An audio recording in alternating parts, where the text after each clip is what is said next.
gonna play this one day for you guys, like myself, with like a tutor, and then we'll figure it out. What's up, everybody? I hope I'm here for that. I'm actually gonna do some crazy shit here pretty soon, and I'm gonna record my own music. I'm Sounds off like it. Star Wars is gonna do some crazy shit.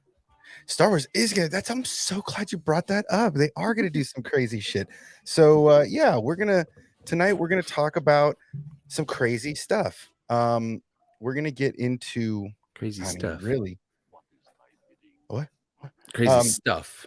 We're gonna get into some stuff, man. We're gonna get into some what's wise and who's, and we're gonna piss some people off, I'm sure, in this process because this is news from the front lines of Star Wars. This is things that we expect to see in the upcoming Mandalorian, in some upcoming shows and such. And yeah, I mean, people are already upset. I hope my thumbnail angered you. If you'll notice here, I'm going to take Hawks and myself out. I added something on my thumbnail that I haven't posted yet, just for X-Wing. So our woke friend has an X-Wing tattoo because he mentioned something in the chat, so I had to change it, but I haven't made that the thumbnail yet.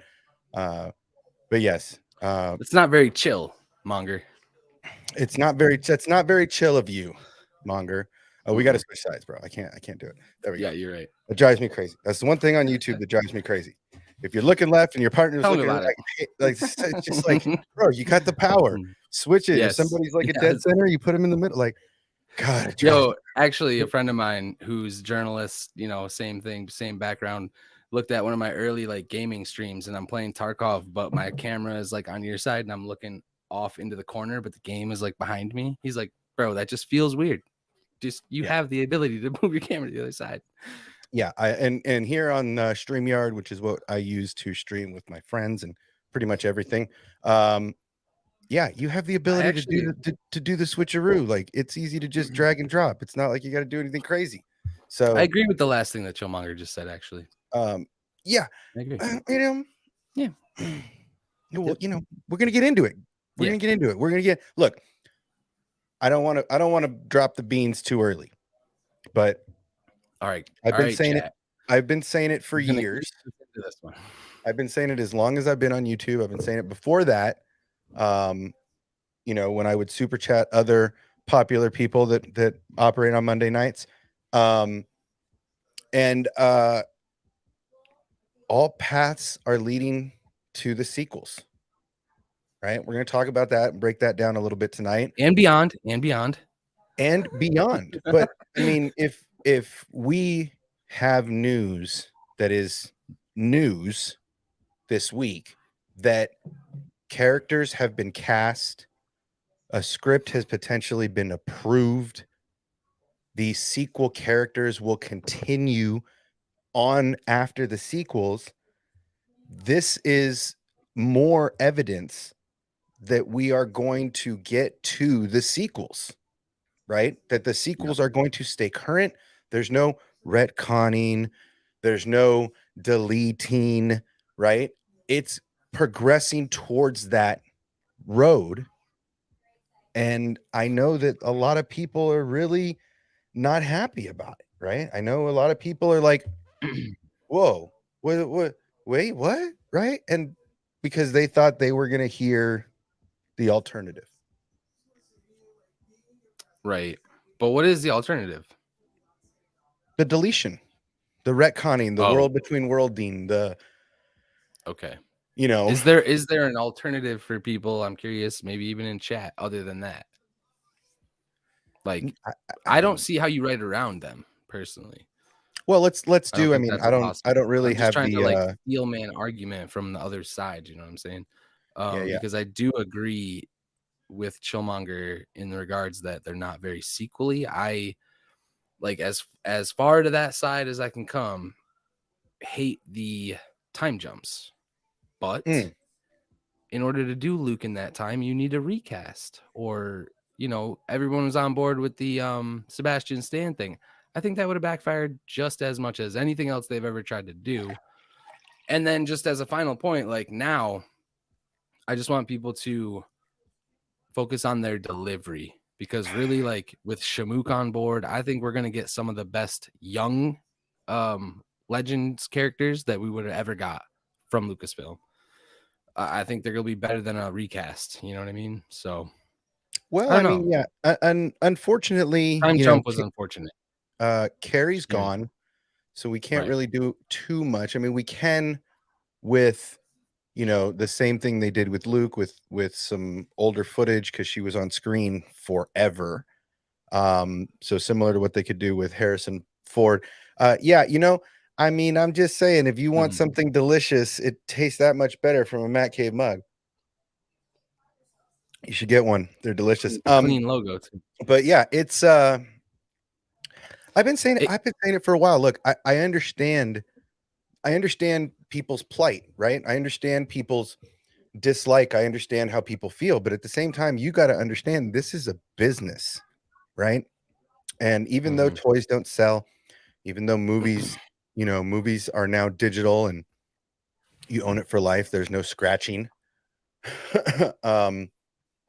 It's it's unfortunate, but they have to progress in some way. And the other thing, right, that you have to think about too, Chillmonger, is like, as soon as you start to ignore a section of whatever canon they're trying to create, we have now literally just created a second Legends, a second thing that they will potentially just cherry pick from. Like, I don't know how you can be like serious about the lore and not want it to all connect, the good and the bad. Well, I mean, and I think that's been missed in Star Wars for a long time. And once they reestablish that everything's connected and more cohesive, it's really just about the delivery, I think. Yeah, I mean, look, it's I know it's not everybody's bag. I know a lot of people have hate. I have been recently going through the sequels just to, for this stream to bring things in so that we can discuss what's coming and what evidence, because I like to show receipts. I don't like to just blibbity blab without receipts. But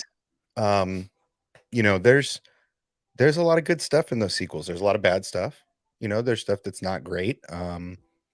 But at this point, it is all stuff that is all Star Wars stuff at this point. So we gotta find a way to get through it. And I think they'll go quick. I think it's gonna go quick, personally, because they're listening to fans. Like, I think they are listening to fans. That's why we got Boba Fett show. That's why we got Obi-Wan show. But again, like, Obi-Wan show took people out. There were things in Obi-Wan that took people out. So it's really just delivery. Like, these they are gotta give things us that the were juice, also man.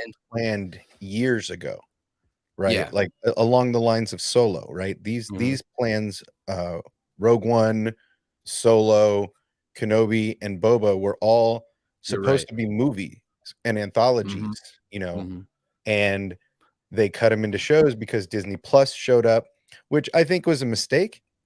I think they should have continued with the movie aspect of them, because like Boba, or not Boba so much, but Kenobi cuts like a movie.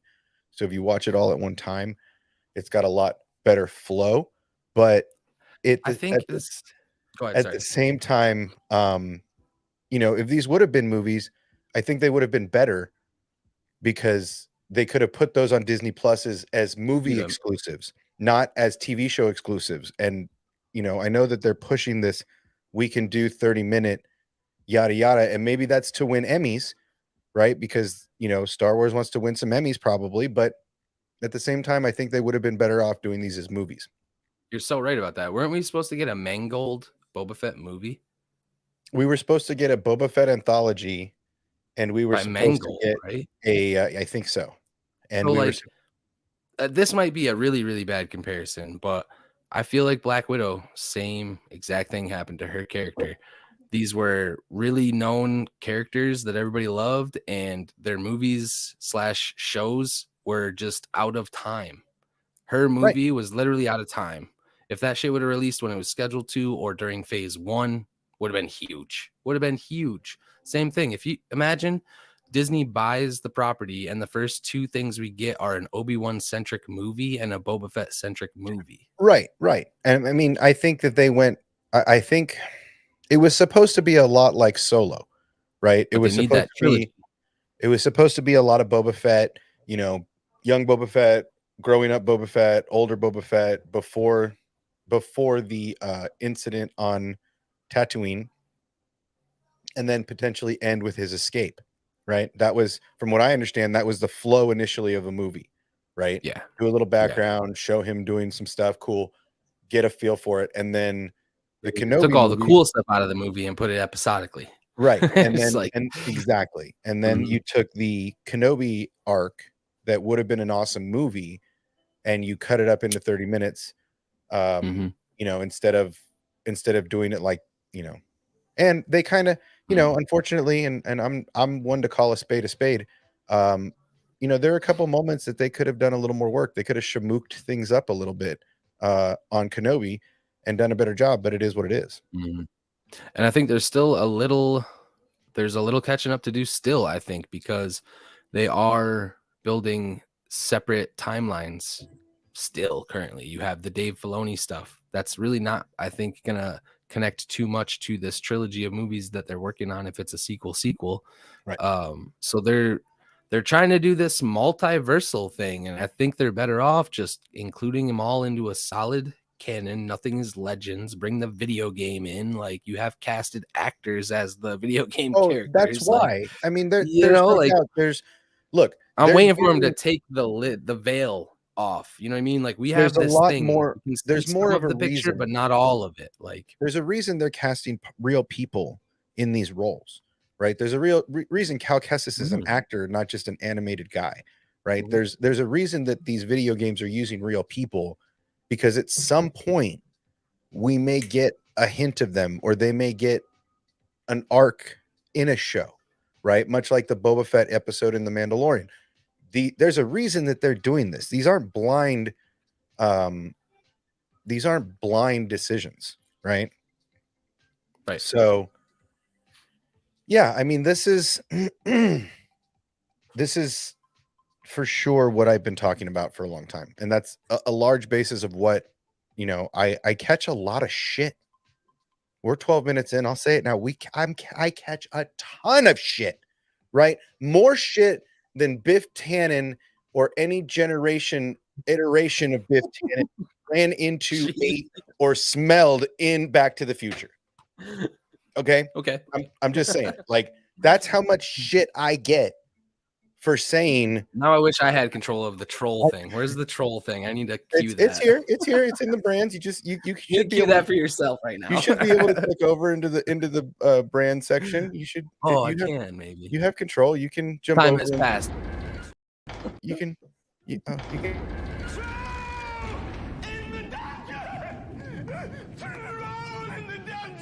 Thought you ought to know. So go on, tell us how much shit you've got. So I like I said, it is what it is. I enjoy, I enjoy the content that we get, right? As much as we get, because I like lightsabers and I like pew pews, and sequels. This is something that's been basically announced, and that's, I mean. Yeah, they're lost. I like I said, I'm curious because it depends on what they do. They're not going to come in right after episode 9, right? They're not going to jump right in and be like, right after the blah blah blah, right? But it's this I like better. I was gonna pull that one. I was waiting to pull that one. That I hope my thumbnail drew in some folks. I worked on that one for a while. Okay, but I mean, even in the thumbnail, even in the background right here, we see, our Sith guard. Get into it, right? Yeah, get into this. So we're 15 minutes in. You guys got to be kind of excited about this. Let's start bringing in some, some evidence. Let's talk about, what it is. So that's step 1.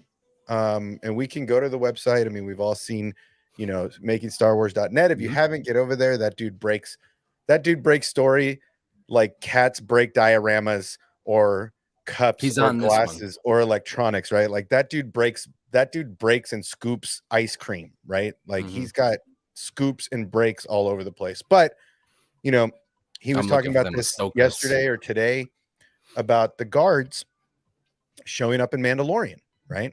And we can pull up the article. This is going, I believe, from what I understand in the conversation, this is going to be Moff Gideon's security, from what I understand. Yes. So my thing was, can it also just be his security? You know, like, is it Red? Does it look Sith? Does it look Mando? Yes, but he is kind of influenced by Mando because of his whole obsession with the Darksaber. Doesn't mean it has to be what they are saying it has to be. I think they're, you know, obviously he always has a lot of assumptions mixed in here. They do like to give us bits of it and not all of it, but we might learn more later too. Who knows? Well, but this is, I mean, this is an interesting idea for Mandalorian, right? I've been saying this for quite a while, that there's a long span in between, and you know, bad guys got to come out of somewhere, and sequel villains have to come out of somewhere. And you know, whether we see, you know, the consignment of children, you know, whether we see whatever we see that get us there, I always thought of, and I'm going to say this wrong, but Praetorians? Praetorian. Okay. I remember that from the movie The Net back in the 90s, and they were the bad guys.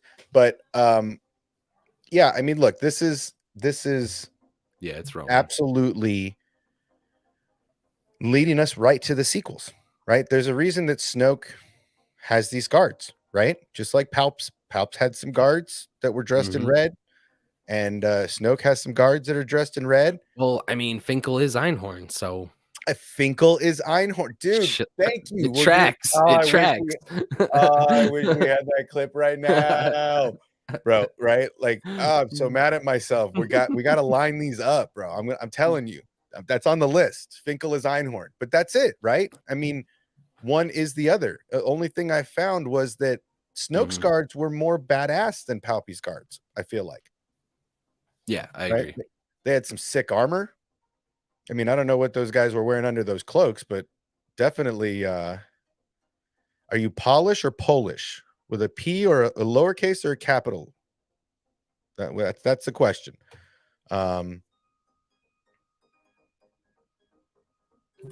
Right. So, I mean, you know, I feel like the guards Snoke had were a little more, you know, a little more armored up, had some different weapons, right? But ultimately, a spade's a spade, right? They're all the same. So, you know, this dude, is if we can find out who they are, though, like if they are Mandalorians or if they are, well, see, that's an interesting thought I didn't even have. So let me continue down that tread, because I think the concept art of one of them, they look a lot like the Tank Mando. They look a lot like the Vizsla. So if we're going to see Gideon with a horned Mandalorian helmet, is it not the fundamentalists that hid? Are they not the ones that join him?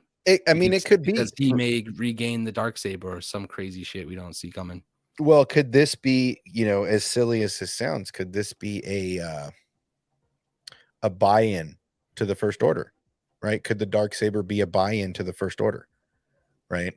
Right, because we don't know who Gideon serves. I mean, he's definitely Empire influenced, but like, we don't know who he's answering to. Is it Palpatine directly? Is that why they're going after the cloning shit? Like, we don't know who he's answering to. Yes. Well, the ones that hit, yes. I mean, yeah, everyone they are the children of Death Watch. The armor, Taz, was it Taz Vizsla? Paz Vizsla, the son? Paz. Yeah, those two specifically. I don't think they're alone. I mean, look, it's an interesting buy-in. Anything, really. You know, I mean, we don't know how Moff Gideon gets the saber. We just know he knows the stories. Well, he was also ISB, right? Like, so he is we think so. I mean, we haven't seen it, but he's not wearing white. So, yeah, you know, so Yeah, but Yeah, like, I mean, who let him keep it? You know, like, who is like, oh, you have the Darksaber. Sure, you can have that, whatever, you know.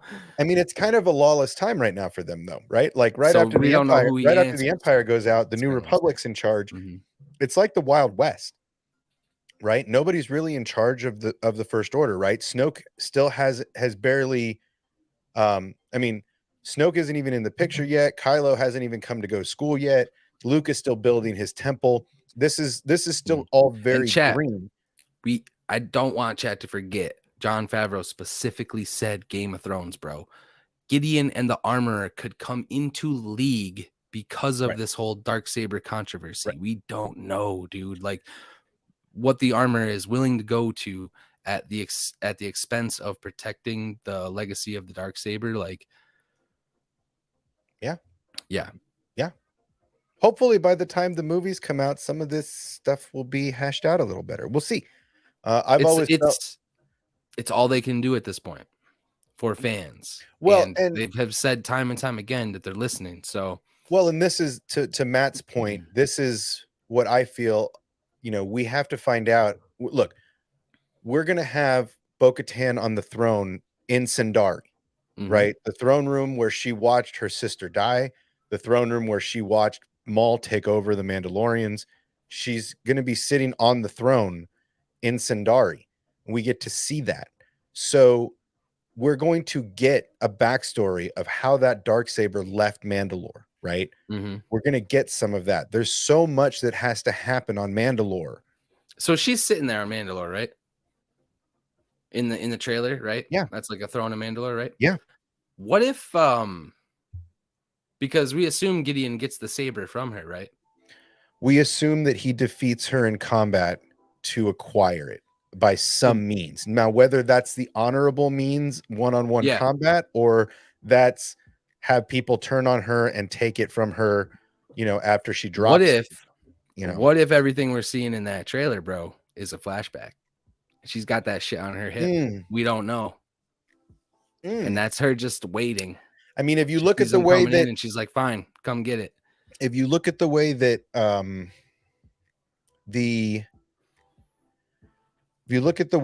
most of the Mandalorians wear that, right? It's here on the back. So it's like a she's sitting down and she's standing. She's sitting down, her jetpack, we don't know if she's wearing her jetpack. It doesn't seem like it, but man. Look, every episode's got to be a banger. Like, this is. Do we know if there's seasons beyond this? Like, we're talking the Thrawn show, we're talking Ahsoka, we're talking them like their movies that they're trying to hopefully Mandalorian has 100% done flashbacks. We saw the Din Djarin flashback to his ascension. Childhood. Yeah. So yes, they've absolutely done flashbacks. It's absolutely a thing, and they've done Grogu they've done all the Grogu flashbacks. They've done Grogu flashbacks. So yeah, they've absolutely done flashbacks. They've shown, this, that, or the other. So I don't see why it's off limits. And it just seems like, to me, it doesn't seem like a happy Sindari, right? It doesn't seem like the Maul has been sent away, right? Because you got to remember, right after, right? Yes, give me that. I mean, not if give me Ray Sloan, just name drop her, please. Even if it's even a thing, though, right? Like at this point, it may be an idea, right? Not even have. Yeah, we don't know how far down the timeline they are. Right. So Rebels. The thing is, here we see Bo-Katan on the throne. The throne room is empty. Bo-Katan wouldn't have the Darksaber in a post-Empire because Maul has it. Sabine finds it on Dathomir. So technically, if she has the Darksaber in the throne room, then she took it from Din, right? Because she never sat on the throne with it. So she wouldn't have it. That's why I think it's a current day. Din Djarin is coming to Sindari. But if she's there during the destruction of Mandalore, right? She got out. Okay. She got out. She didn't stick around. Right. Her and her entire group were like, they're going to blow this up. We got to go. Right. So for the purposes of the show, it seems like Din Djarin is coming to Sindari or with her, and she's sitting on the throne. That could lead to a nice little fight for the saber. Din's not going to kill her if he gets the upper hand, because he hasn't killed anybody with it except the people in the meat factory. So, it could lead to a fun battle that I've been dying to see, because I think she's salivating to get her hands on that. Yeah. But yeah, so we're talking Praetorian Guard origin, potentially. They mentioned did he not say Moff Gideon in a Mando style helmet, or did I imagine that? Who's that? Moff Gideon. I haven't seen anything about in that legitimate yet. armor with a helmet. I haven't seen anything about that. I think he just knows the history. That. Who did? Jason Ward, same article. I did not. I gotta we'll pull it. I'll pull it up right now. Yeah. So the photos in there of the helmets. Maria, I love what you're saying, but for me, if Bo-Katan becomes queen, I think she guts Din at the end of a battle as he turns his back on her. I think she's ruthless enough to gut him from behind and kill him and take the saber. I think that you both know nothing, Jon Snow. I think, yeah, Jon Snow. But yeah, let's sounds too on the nose for the Game of Thrones for me. I know John said dude, that, that's literally been my take for a minute. Yeah, my take for a minute was that exact thing. I think that at the end of the thing, she gets Din Djarin from behind and takes the saber because she needs it. She needs it. So hold on, I'm gonna find the article. And the only reason that I'm itching to see if Gideon goes further down this Mandalorian rabbit hole because I feel like he is obsessed with it now. Okay, so let me pull it up here. The creed and everything, he clearly he says to Din the whole thing about valuing something that he has more than whatever. I don't think he's talking about Grogu. He's talking about the Darksaber, right? Right. So he's obsessed with the Mandalorian culture at this point. I would love to see him in homemade Beskar armor. Okay, so let me get this back where I was. Yeah. Okay, so here we have what we've been talking about all day. So let's get over here. And this is, if you want to find, like I said, makingstarwars.net, do yourself a favor, check it out. All right, so I'm going to do this, and then I am going to make this a full screen so we can get all of the scene. All right, so let's get down to it. The production of Foundry, aka Star Wars: The Mandalorian Season 3, was a rough one. One source called it very overworked. Blah, blah, blah, blah. I don't care about it. We don't care about any of that. Let's see. Reshoots. Okay. Well, looking into the story, touch on the Bespin Bulletin, which has similar claims. Some verification. Okay. So basically, where did you see this? Did you see this in his video or on his site? There were pictures. They're actually older because these pictures of the helmets leaked months ago. So he's been kind of waiting to talk about all of this, apparently. I'll try to find it. Okay, let's see it here. Imagine Moff Gideon in his black armor with a cape with a black horned Mandalorian helmet on. He's surrounded by 5 red Praetorian guards acting as point men to protect the Oh, that's a fun word. Protect the villain, not this one. I'm a bit dyslexic, so that one's got me a little bit on front. Dastardly. Dastardly. It was small. I couldn't read it. I couldn't. Man. Let's see. A dastardly villain. I believe that. I got it. I believe this. Yeah. So cool. Love it. Yeah. So the director, somebody stole these from the person. I think they got the picture. You know how that all works. Yeah. Well, you got some share control. Pull that up. Yeah, I'm working on it. But yes, I think that this is, this is that more roads lead to, it's If it's an early version, people probably remember these because these I think are older, but it was some. I think production people, leaked it from what I'm hearing. So they are legitimate. They look pretty dope. But again, is it just because Gideon is now like a fanatic himself when it comes to this Mandalorian culture? Or is it really like early Praetorian Guard? I'll be interesting to see how they write it. So I did see a I did see a post or a video or something today that had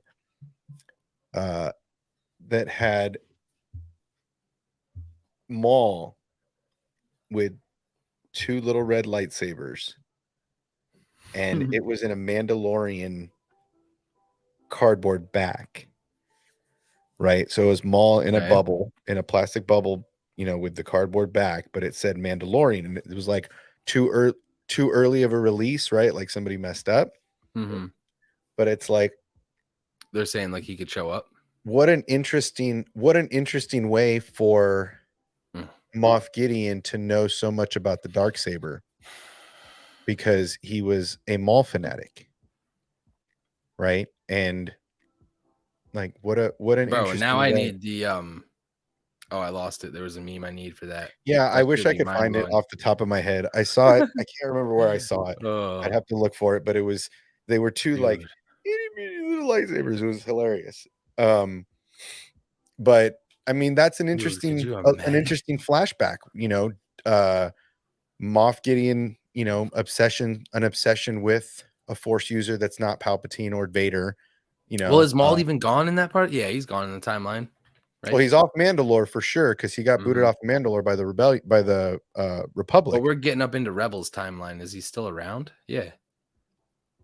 If they're supposed to overlap. I don't know. I'm really shit at the timelines. I'm not gonna lie. I'm gonna say yes, because Kenobi is still alive. So Maul is out there running around somewhere. And that's what I'm saying. Wouldn't it be an interesting involvement? Wouldn't it be an interesting thing for Moff Gideon to either have been one of the Maul loyalists? That's why he's got the horned helmet.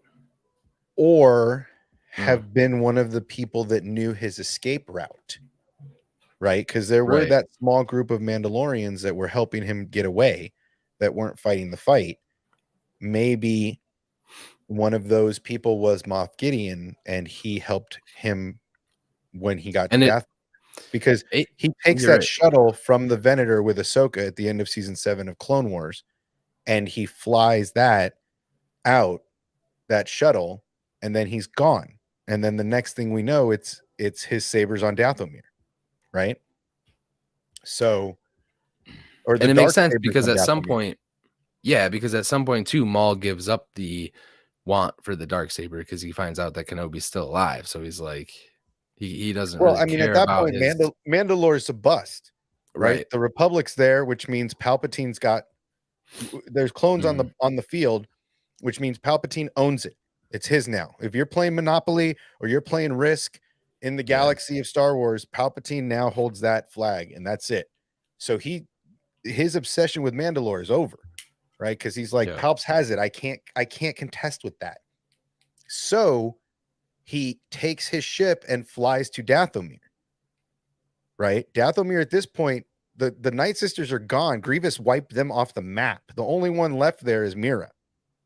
Yeah, and Maul's dead now in the current Mando timeline. We're saying like if we get flashbacks of Gideon and how he got the saber and why he becomes so obsessed with it.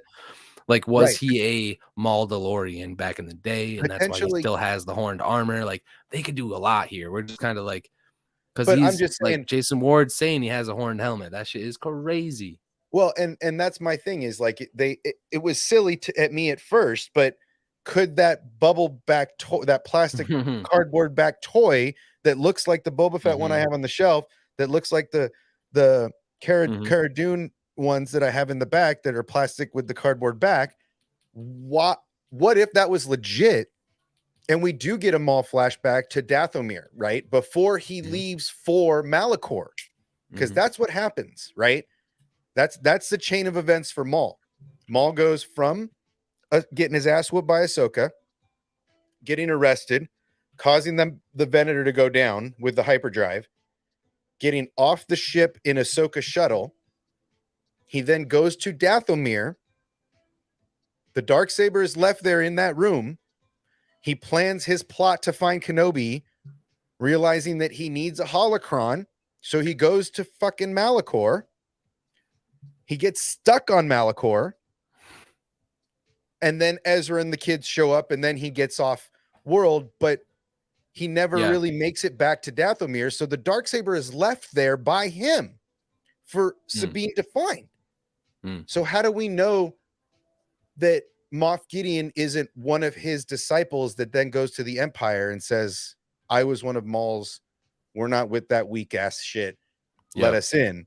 Right? There's so much. Let me go get the Darksaber back for the Empire or some shit. Right, like that. right. The Darksaber surface. Let me solidify your reign. There's so much that they could do. I'm not saying it's going to happen, but that's an interesting ass perspective. Yeah, it's either that. It's one of two ways. It's either he's operating on his own obsessions now of his own obsessions. You know what I'm saying? For the Mando culture, or is he doing this for the Empire still? Right, and we're saying trying to get Grogu so they can clone Force users. And I'm saying this is a flashback. I'm not saying this is a current thing. I'm saying this is a flashback. Man, listen, of Moff Gideon's, right? Whether he's flashbacking this to the jail cell he's in, right? Because he's in the jail cell about to get super interrogated by the New Republic. Like whatever the case is. Chat, are you ready? I'm diving head first. Come on, out into the deep end. Okay. Maul was terrified of Vader. Maul was terrified of Vader. Did he know he was Anakin? No, I don't know. No. He just knew it was the Emperor's new pet, and that he was like super dangerous, and he wanted nothing to do with him. And when they found out Vader was on his way, he's like, "Clock's ticking. We got to go." Right, because he was terrified. So yeah, that's no biggie. But I mean, you know, again, this would be flashbacks to right after Ahsoka, the Ahsoka events, right after the Republic ended, right after Order 66. Right, that's the kind of flashback I'm talking about. I'm not talking about A New Hope. I'm not talking about Rebels. I'm talking about immediately after Clone Wars. Was Moff Gideon one of the Maul DeLoreans that helped him with his backup plan, right? And that's why the black helmet has horns, because he's one of the Maul DeLoreans, much like the armorer. Could Moff Gideon know the armorer? Okay, so this is the last thing I got just off the top of my head that I want to say about Gideon, and then I'm ready to move on. But yes, there was a script that everybody loved that leaked for The Rise of Skywalker, and one of the things I loved in it was General Hux's obsession with the Force. This dude had a collection of lightsabers. What if, because not for nothing, bro, Giancarlo has been very wishy-washy on some of the answers of his character's backstory, and why does he have the Darksaber? Is he Force sensitive? Does he know about the Force? What if this dude is doing what Hux was doing in that script, and he might even have holocrons, bro? What if he is literally trying to learn the Force? I read the whole script. Hux was trying to literally teach himself how to connect with it. So we don't know stuff about Moff, and that'd be sick. If he's got knowledge of the Force and he's trying to learn it, give me that. I mean, look, if we're talking about Duel of Fates, yes. You know, if we're talking about that's a fun script. Oh man, come on. If anything, Hux was definitely like a Hufflepuff. Come on. Dude, in that script, he was amazing. He actually when the New Republic's win, he knows they're gonna win. There was a scene of him in his office with all these windows, and he actually impales himself with Mace Windu's saber. Cool. And kills himself. Yeah, I like all of that. I love that script. So yeah, so this is the first real idea of, you know, could this lead to the sequels? Now I read another article. I'm going to look for it right now. Again, I didn't do as much of my homework. I'm gonna hit up chat. But Go through some of these while I pull that up. This friend of ours, so let's capture 60. Okay. So this friend of ours that we got to see for a minute. Yeah, I mean it's all possible. I think so. This friend here, it's an awful picture, but our ape friend, our welder ape friend, yep, has been rumored to be welding a similar gold colored armor in what I believe Mandalorian, from what I understand. So again, if it looked pieced together the same way as the helmet, I heard. Yes, or like there's similar glowing lines. Correct. Yeah. So did they ever, like, any encyclopedias or anything ever say what the helmet was made of? Is it Beskar? Is it other, like, not important probably, but who knows? It's cool that they're bringing in these similar techniques and stuff to kind of make it all track. Yeah, I mean, look, it's an interesting thing. I also heard Babu Frick was potentially another sequel character we could see sooner than later. It just seems like a lot of roads are pointing to sequels. I know it's not a popular opinion. I know it's something that people are not happy about, but I mean, Maria and I have had extensive conversations about this exact subject, and it's finally here. I mean, they finally announced something in that direction, and that just solidifies what I've been saying for over a year more at this point. About them not changing anything. They're gonna ride that wave.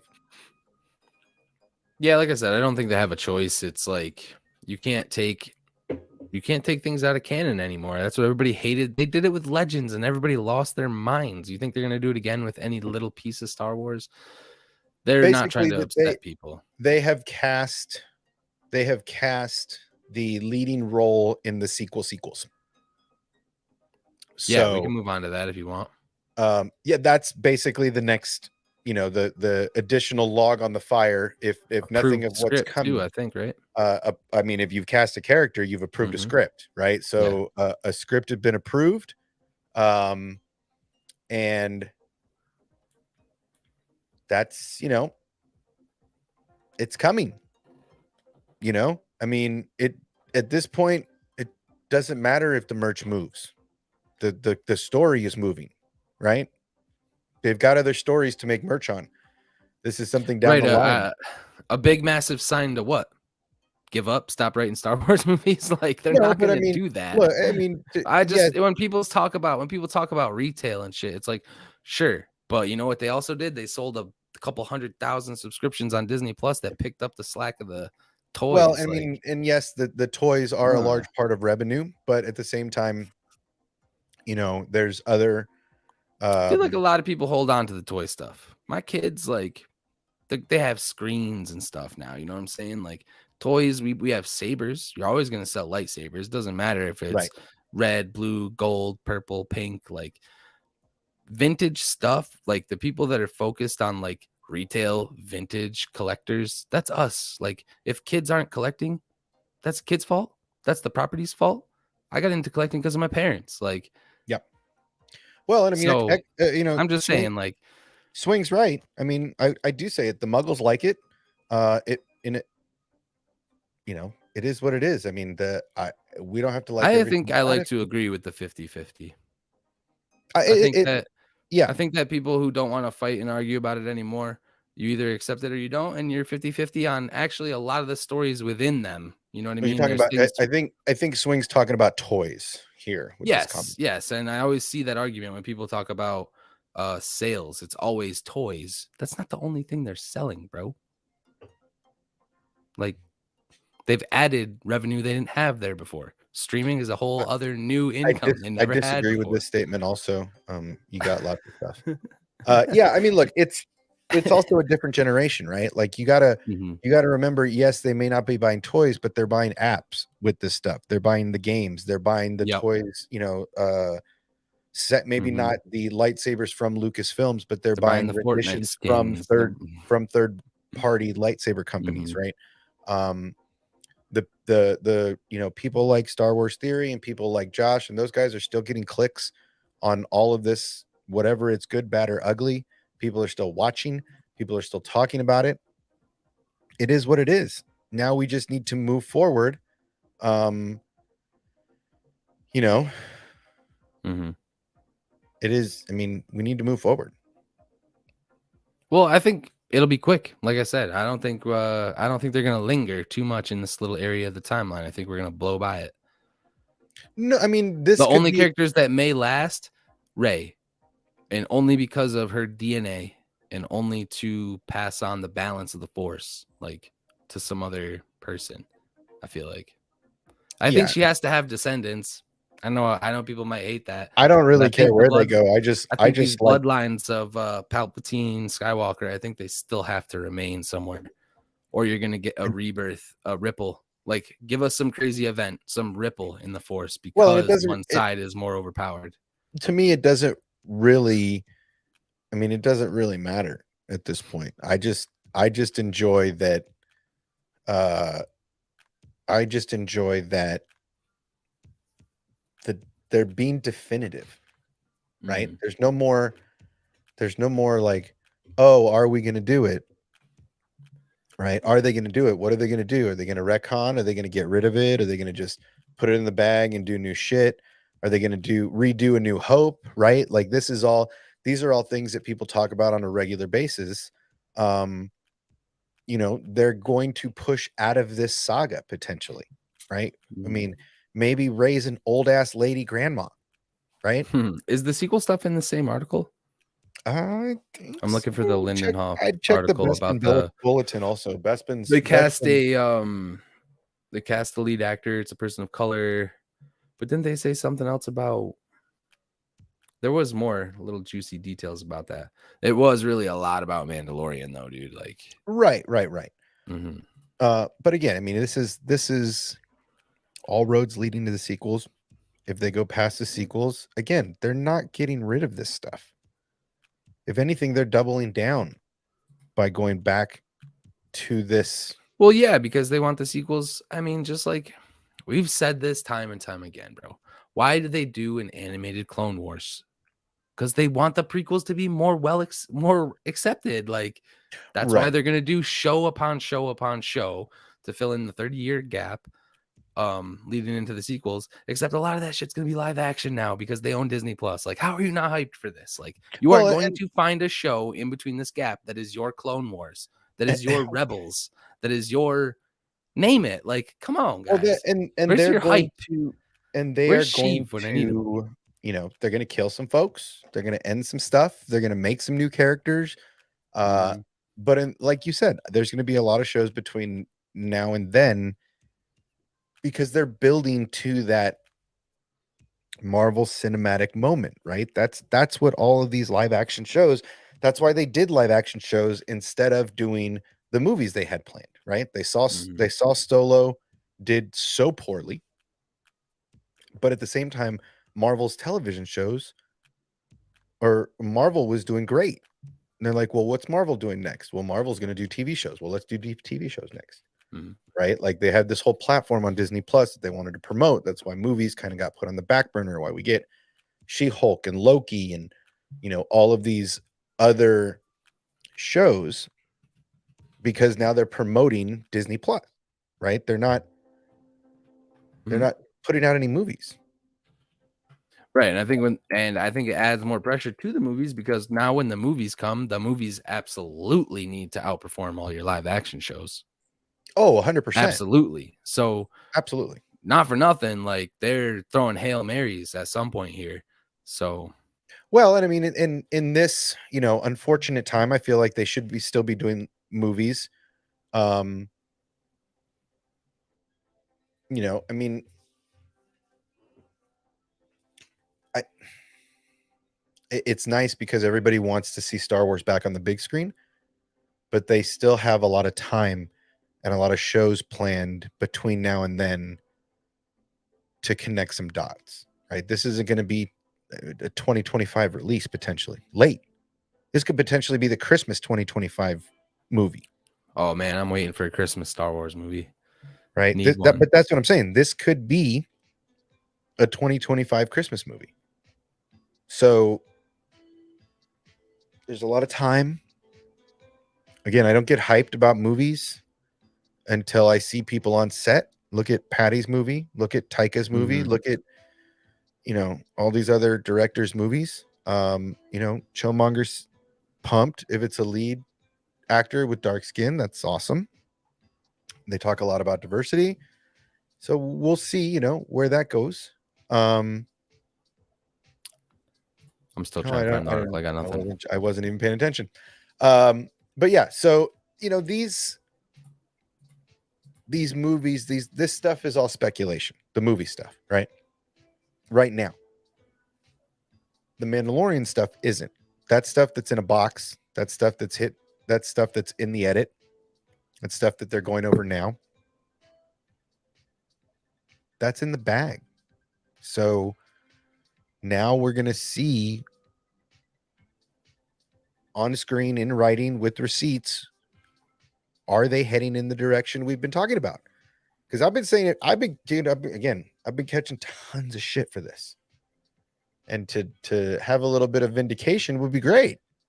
But I'm really interested to see the direction they go. Yeah. I mean, I'm fascinated by all of it. They left Rey with a yellow saber. You know, they gave us stuff that we can go back to. Someone could show up on Tatooine that's force sensitive and sense the twin Skywalker sabers, you know, like anything's possible with that. They left a lot of little nuggets. Maria, you can always come here. This is a safe place. There's no one watching anyway. So it's a safe place to come in and air out some laundry. Shit, I'm allowed here.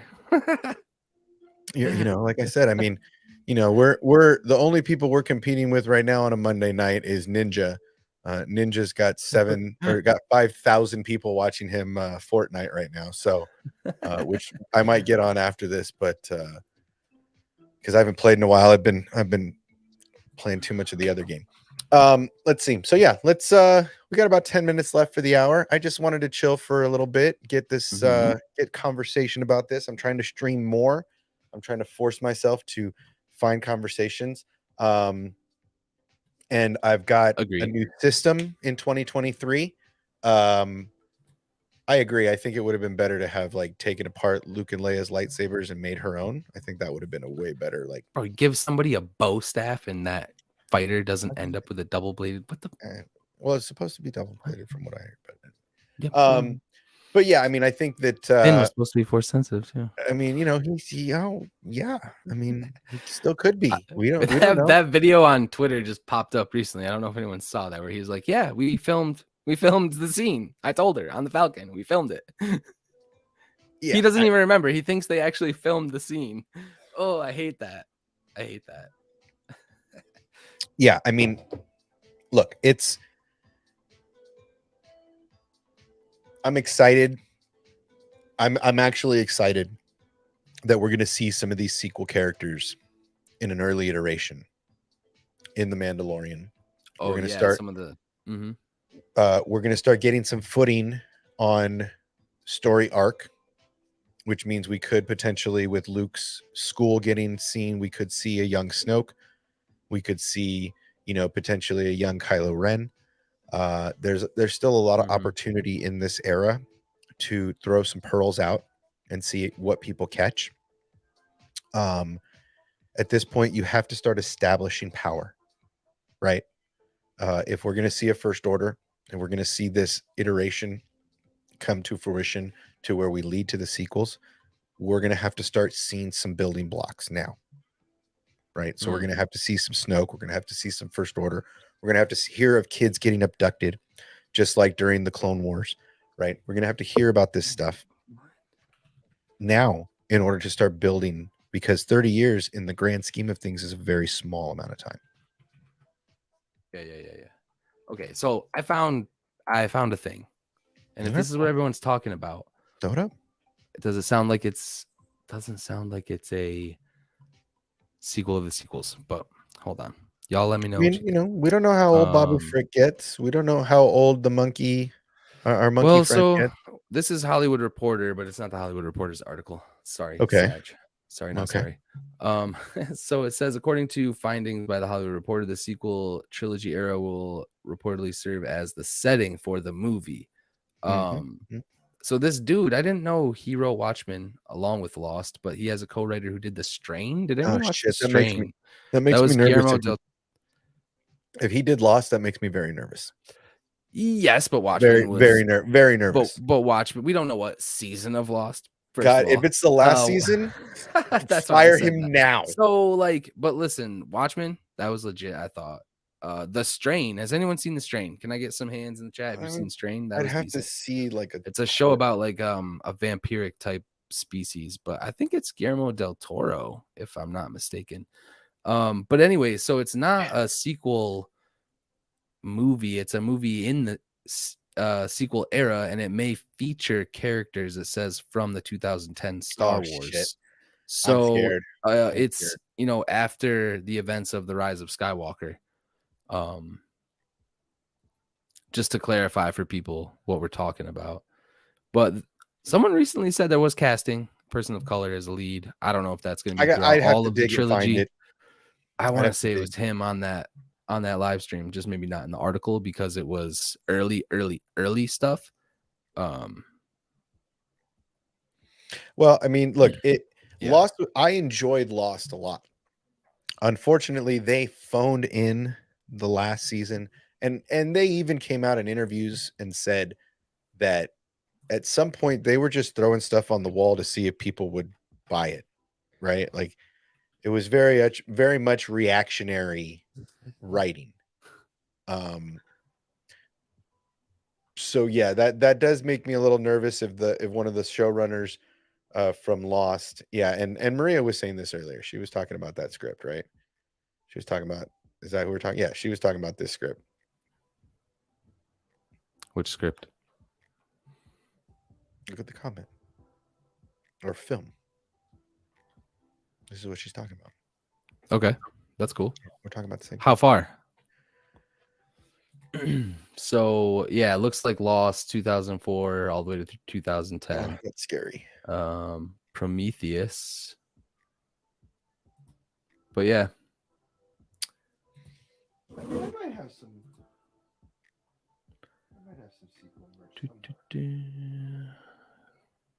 We are moving forward beyond the existing sequels as we look to our movie space, says Kennedy.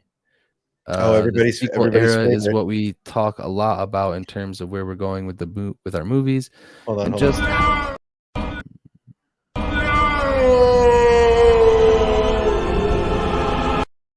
Sorry, you said Kathleen Kennedy. You said Kennedy, so that's a no word here apparently. And just how far out from that we'll go, that's very much the space we're concentrating on.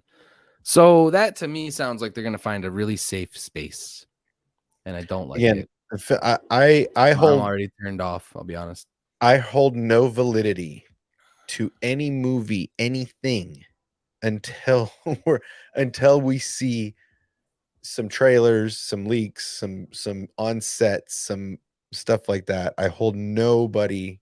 I hold that to no regard. What I'm simply at, and the place where I am simply enjoying myself right now, is that we are finally progressing towards a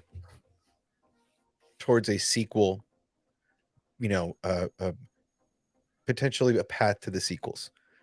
I know that is a very unpopular opinion amongst and not amongst the muggles, right? Amongst the community of streamers and the community of sweaties, that's a problem. That's a problem. And that's okay. This is what I'm saying. Safe space. They're gonna. Yeah, that's great. Is it? I don't know, dude. Let Grogu be the main character there. Yeah, right. That's let legit. Grogu be the main character, and it's already sold itself, right? 100-year-old Grogu, right? That's like a 20-year-old Grogu being a badass, right? Let it happen, dude. People will buy that shit. Come on, Grogu's like the Yoda, just running through councils over the years and watching people just come and go, right? I mean, yeah, do it.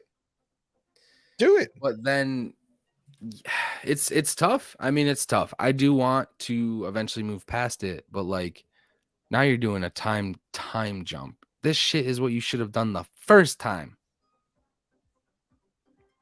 I'm gonna say that. I'll leave it there. I hold no. The films, I hold no. I actually agree. I hold They need to make the fans happy by filling in the gap. Right, and that's what they're doing right now, right? People are not happy. If that all sticks on TV, I love it. Like, as long as I'm gonna get that, I need that shit. Like, but I think right now, I need the lore. You go 100 years out, that's not gonna connect to anything. Right. But now we're like, okay, let's see what they're gonna do. But they need, just have to fill in the space, right? Right. Like right now, this isn't, and this is what I've been saying for years. It's an unfinished. It's an unfinished story arc. It's a story. It's a donut. You're missing the middle. It's a donut. It's a bagel, right? It's not even close to the whole story, right? So we need to let this Mando verse, this Filoni verse stuff pan out and finish. Get to the sequels by using this timeline, which it looks like we're going to if we got Luke's, and the receipts are there. We get Luke's temple in Mando season 2, right?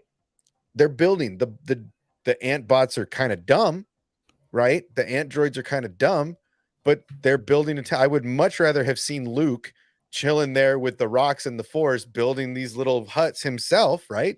Again, I've got problems with a lot of stuff. I just don't air my dirty laundry in every stream, right? So we already have Luke's temple, right? We already have solidification that Grogu is not the first student, really, of his. He was trying to figure out if he was going to train him. He decided not to. It was like a trial run. We have our gorilla monkey friend welder that's going to build some armor for season 3 of Mando. We've got potentially Babu Frick coming in and seeing maybe some droid mechanics going on. There's a lot of space here that they're going to start giving us. Let's stay out of the past. If you give us a flashback with Maul, cool. I'm down for it. I like Maul's character. I think a flashback would be an awesome thing, but just use it as a tool to tell the further story, right? But there's a lot coming that lead to the sequels.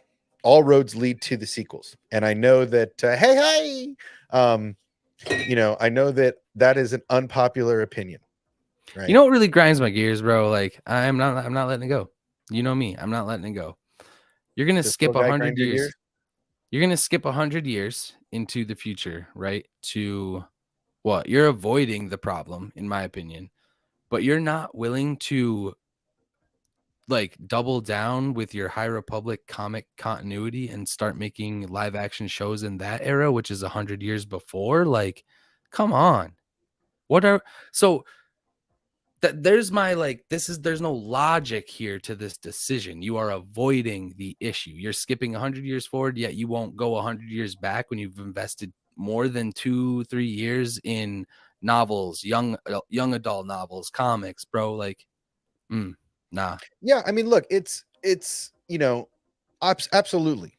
They're trying to dodge. I feel like it's the same thing with potentially with Cal Kestis in Survivor. Chat, but right in Survivor, I feel like it's very much the same thing.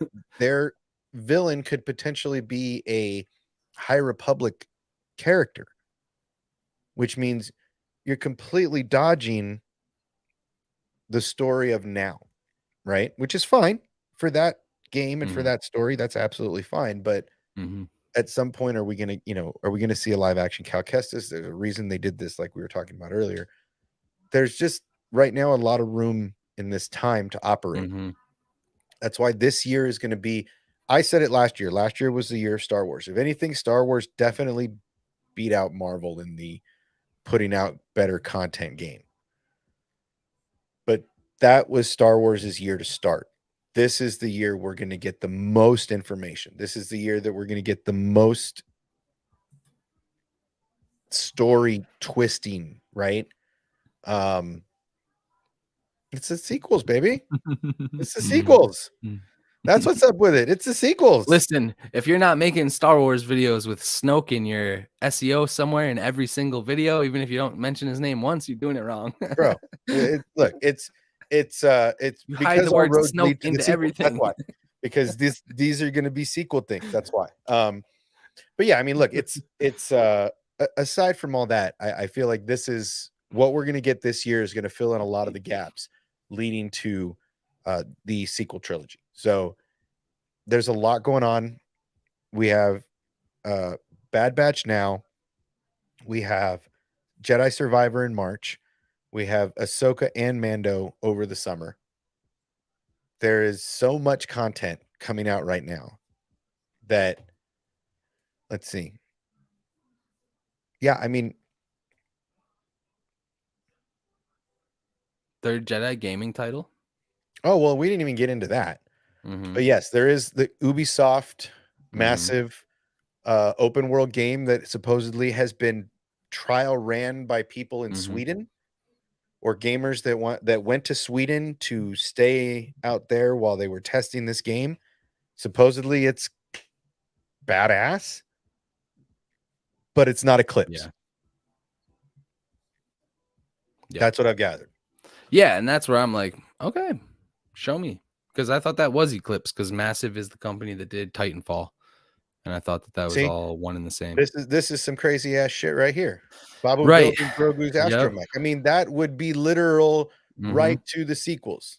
Right? I mean, just saying. It's just and it's all Filoni. That's the thing. Look, honestly, if anything, guys, and I'm gonna say this, and I know there's a lot of people that are on the other side of this, but look, Favreau.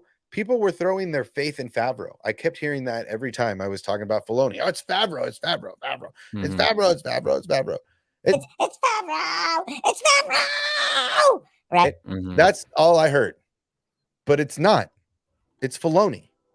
And this is Filoni's year to show stories, right? Because Boba was a Favreau thing, right?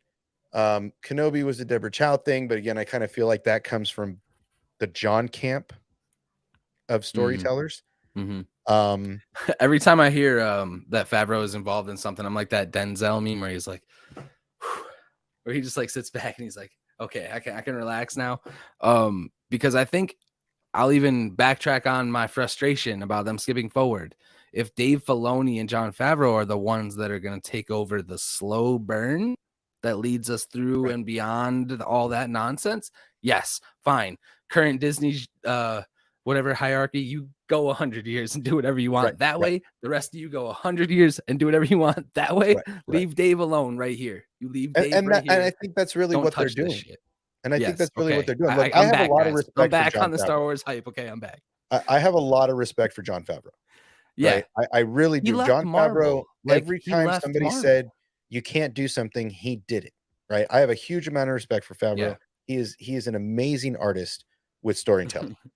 However, he doesn't, when it comes to Star Wars, he's not batting 1,000. Right. And we got to be honest about that. Because you can tell where his passions are. But he likes Star Wars a lot, and he's a great storyteller. But being in charge of the entire thing maybe isn't the direction you should be going, right? Filoni should be with, the teacher at the desk, redlining anything that doesn't come, right? I think this is a fair take. Well, and yeah, I mean, Filoni did a great job in the Ahsoka episode of Mandalorian, right? That was some of the he himself has spoken time and time again about his hesitancies to go into this. Like, he knows how much it takes and the job he would be taking on. He's not just, overseeing animators. Like, again, but X-Wing is literally singing the song that I'm singing, right? Like, I'm sitting here on the stump, right, playing the flute and playing the Zelda flute, and X-Wing is singing the song, right? It's the same shit because you're not going to make everybody happy and everybody's expectations. That's why I don't go into these shows with expectations, right? I don't go in thinking what it should be. I hope, but I don't expect them to do it my way, right? And that way, when it comes out, much like Kenobi, I was pleasantly happy with some of Kenobi, most of Kenobi. Again, I have my doubts, I have my things I don't like, but ultimately that Vader scene was exactly thank you. That was exactly the scene I needed the first time we saw Vader. I needed him just not caring about life, right? And to me, that was the exact thing I needed in that show. All other things, cool, whatever. Nobody bats 1,000. George didn't bat 1,000. But here we are. Now we're moving forward. Now we're going to get some more stories by John and Dave as a creative team. But I'm saying these two need to work together. They should not be separate. They should be on all the projects together. And it's hard because Dave is in a position that John is not, right? There's hierarchy to all of this shit. So he can't be there for everything. You can't micromanage that much. But I think we should stop giving Star Wars projects to popular directors and let's find some people that understand what they're producing. Exactly. Like Leslie Headland. Not just Star Wars, but what they're producing. Who said that? What? Did I say that out loud? What happened? I'm just saying, man, I'm hyped for the Acolyte. I will die on that hill. Oh yeah. I'm excited. I want to see more. Yeah. I want to see a trailer. I want to see more footage, but that's a whole nother game. Super Bowl is coming, baby. I think we're gonna get some crazy stuff. I know it's gonna be nuts. Yeah. Anything else anybody has to say? Anything you got going on? I know you play games for hours the other day. Yeah, that's what I'm trying to do. That'll be the theory here, is like a half a shift, 4 hours. Because with the games I play, it's a flow you have to get into. You can't just like an hour in it. It's just not gonna work. Escape from Tarkov, if anybody's down. The last stream I actually just did was one of the more cohesive overall streams that I've done in a long time. So all enjoyable content.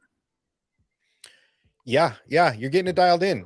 You and then the Matt Cave, our other homie is retro gaming like crazy. Wednesday nights is his night. Way back Wednesdays. If you're not subscribed to either of these guys' channel, you should be. There's a lot going on. Scotty plays a lot of first-person shooters, and he's got a new channel coming out where he's going to do more theory. Yes, so keep your eyes out for that. And yeah, guys, I think we've hit a point where it's a good stopping point. I know that, like I said, it's Monday night. I'm glad everybody was here. We had a good stream of people that have just been hanging out with us, so that makes me happy. Hey, can I swear? What's that? Can I swear? You can swear as much as you want. Chat. I'm a fucking weirdo, and I'm proud of it. And y'all should be proud of it too. No offense to anyone in the chat because I don't know y'all, but there's a lot of projecting going on in there, and it's triggering me right now. So yeah, if y'all could relax, and if you disagree with the fact that 50-50 fans on all the content, just read the comments right now. Everybody's 50-50. So all right, look, be a fucking weirdo if you want to. I'm gonna leave this up to the chat. I'm gonna leave it up. Change your name to Darth Tizzy. I'm gonna leave it into the chat. If you guys want us to keep, I'm sure we can find other shit to talk about. We can start gaming. We can start doing all kinds of shit. But yeah, I mean, we can trigger Scott more. That's fine. We can trigger me more. Y'all can do it. We can trigger everybody more. I got all night. All right, fine. I'm gonna do it. Fine. Everybody wants to. This ought to be entertaining to say the least. All right, so. No, but really, like, here we go. And this is why I love Star Wars. I'm not trolling people right now, okay? Acolyte will be a letdown. There's another one. It's Reefers that I'm looking for. This just explains Star Wars, bro. Like, there's shit you're going to love and there's shit you're not going to be okay with. Just don't watch the shit you're not okay I mean, with. Look, the photos... All right, I'm just gonna do this. How about this? I'm gonna go to my Discord and I'm gonna put the link in the general. And if y'all are in the Discord, come on down. Maria's like, let's go. I got Maria is the new dude. Trust me, bro. Matt Cave's gonna be doing his thing, and he might be able to come in soon. I already text Sheev. So yeah, I put it in the Discord. Fuck it, it's Monday night.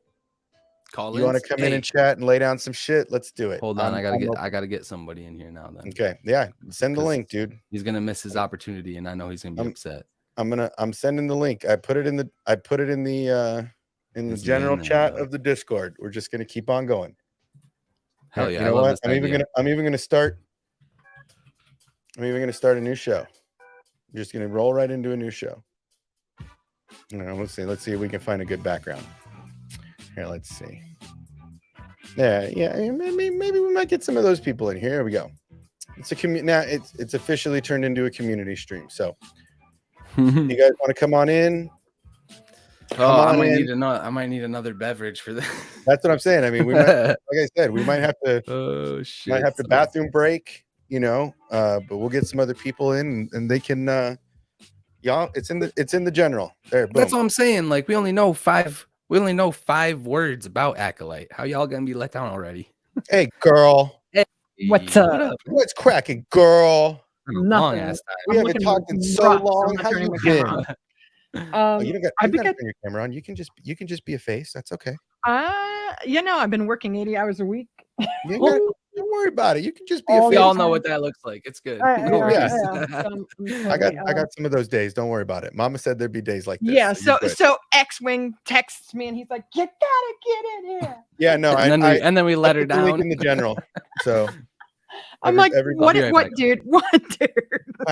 He just wants you to spill beans. That's all. He just he just wants you to let out all the secrets. And I'm like, I'm not gonna let her let out the secrets. I'll do some crazy stuff to make sure you don't let out the secrets. You're gonna be talking and telling things I can't talk about and things I could talk about, but maybe just a little bit. What's the word I'm looking for? Vaguely. Yeah, vagueness is fine. I mean, everybody's got sources and scoopers. Yeah. And you can't let all the fun out of the bag, So shout out to Leia Rose. Oh yeah, she's always in here. And this whether it's 100 years down the road or 20 years down the road. It's just some arbitrary number, but it is going to be pretty fast, like pretty forward. That's And you know what? To be honest with you, I mean, Damon Lindelof, like you want that to be pretty like singular. And honestly, yeah. I mean, look, I'm working on getting another person in here.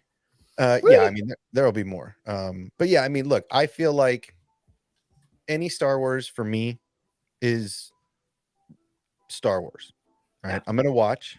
I'm gonna try to find my. I'm here. I'm listening. My bag. I'm gonna try to enjoy it as much as I can. That's right. You like what you like and talk about what you don't. Right.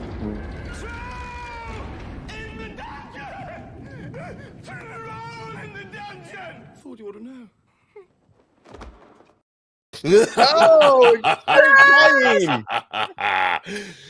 Oh, so we have our own resident troll.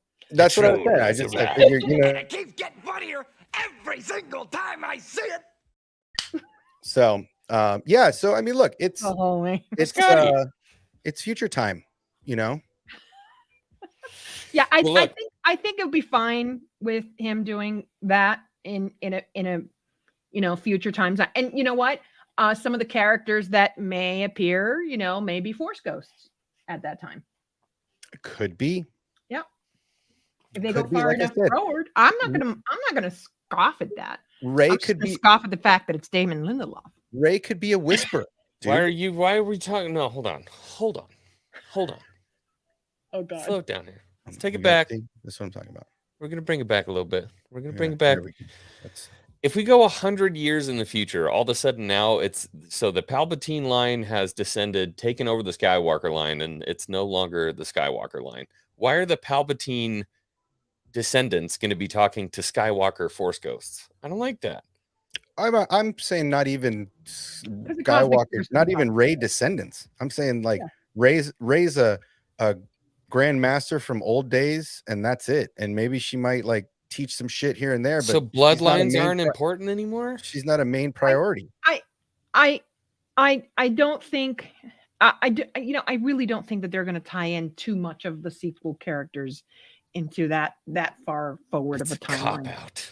Yeah, I think they're just listen. They're giving this guy his film, and they're probably going to do that with Taika Waititi, with whoever else, right, wants to come in and do. They're just going to be like, oh, and you get a Star Wars film, and you get a Star Wars film, and you get a Star Wars film, and they're just going to like sprinkle it all around like jizz across the galaxy. Whoa, hello, Taylor. Yeah, well, we will.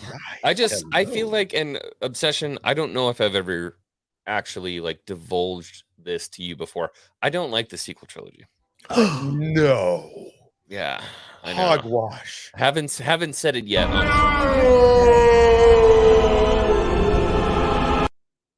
That's such a good clip. I know, right?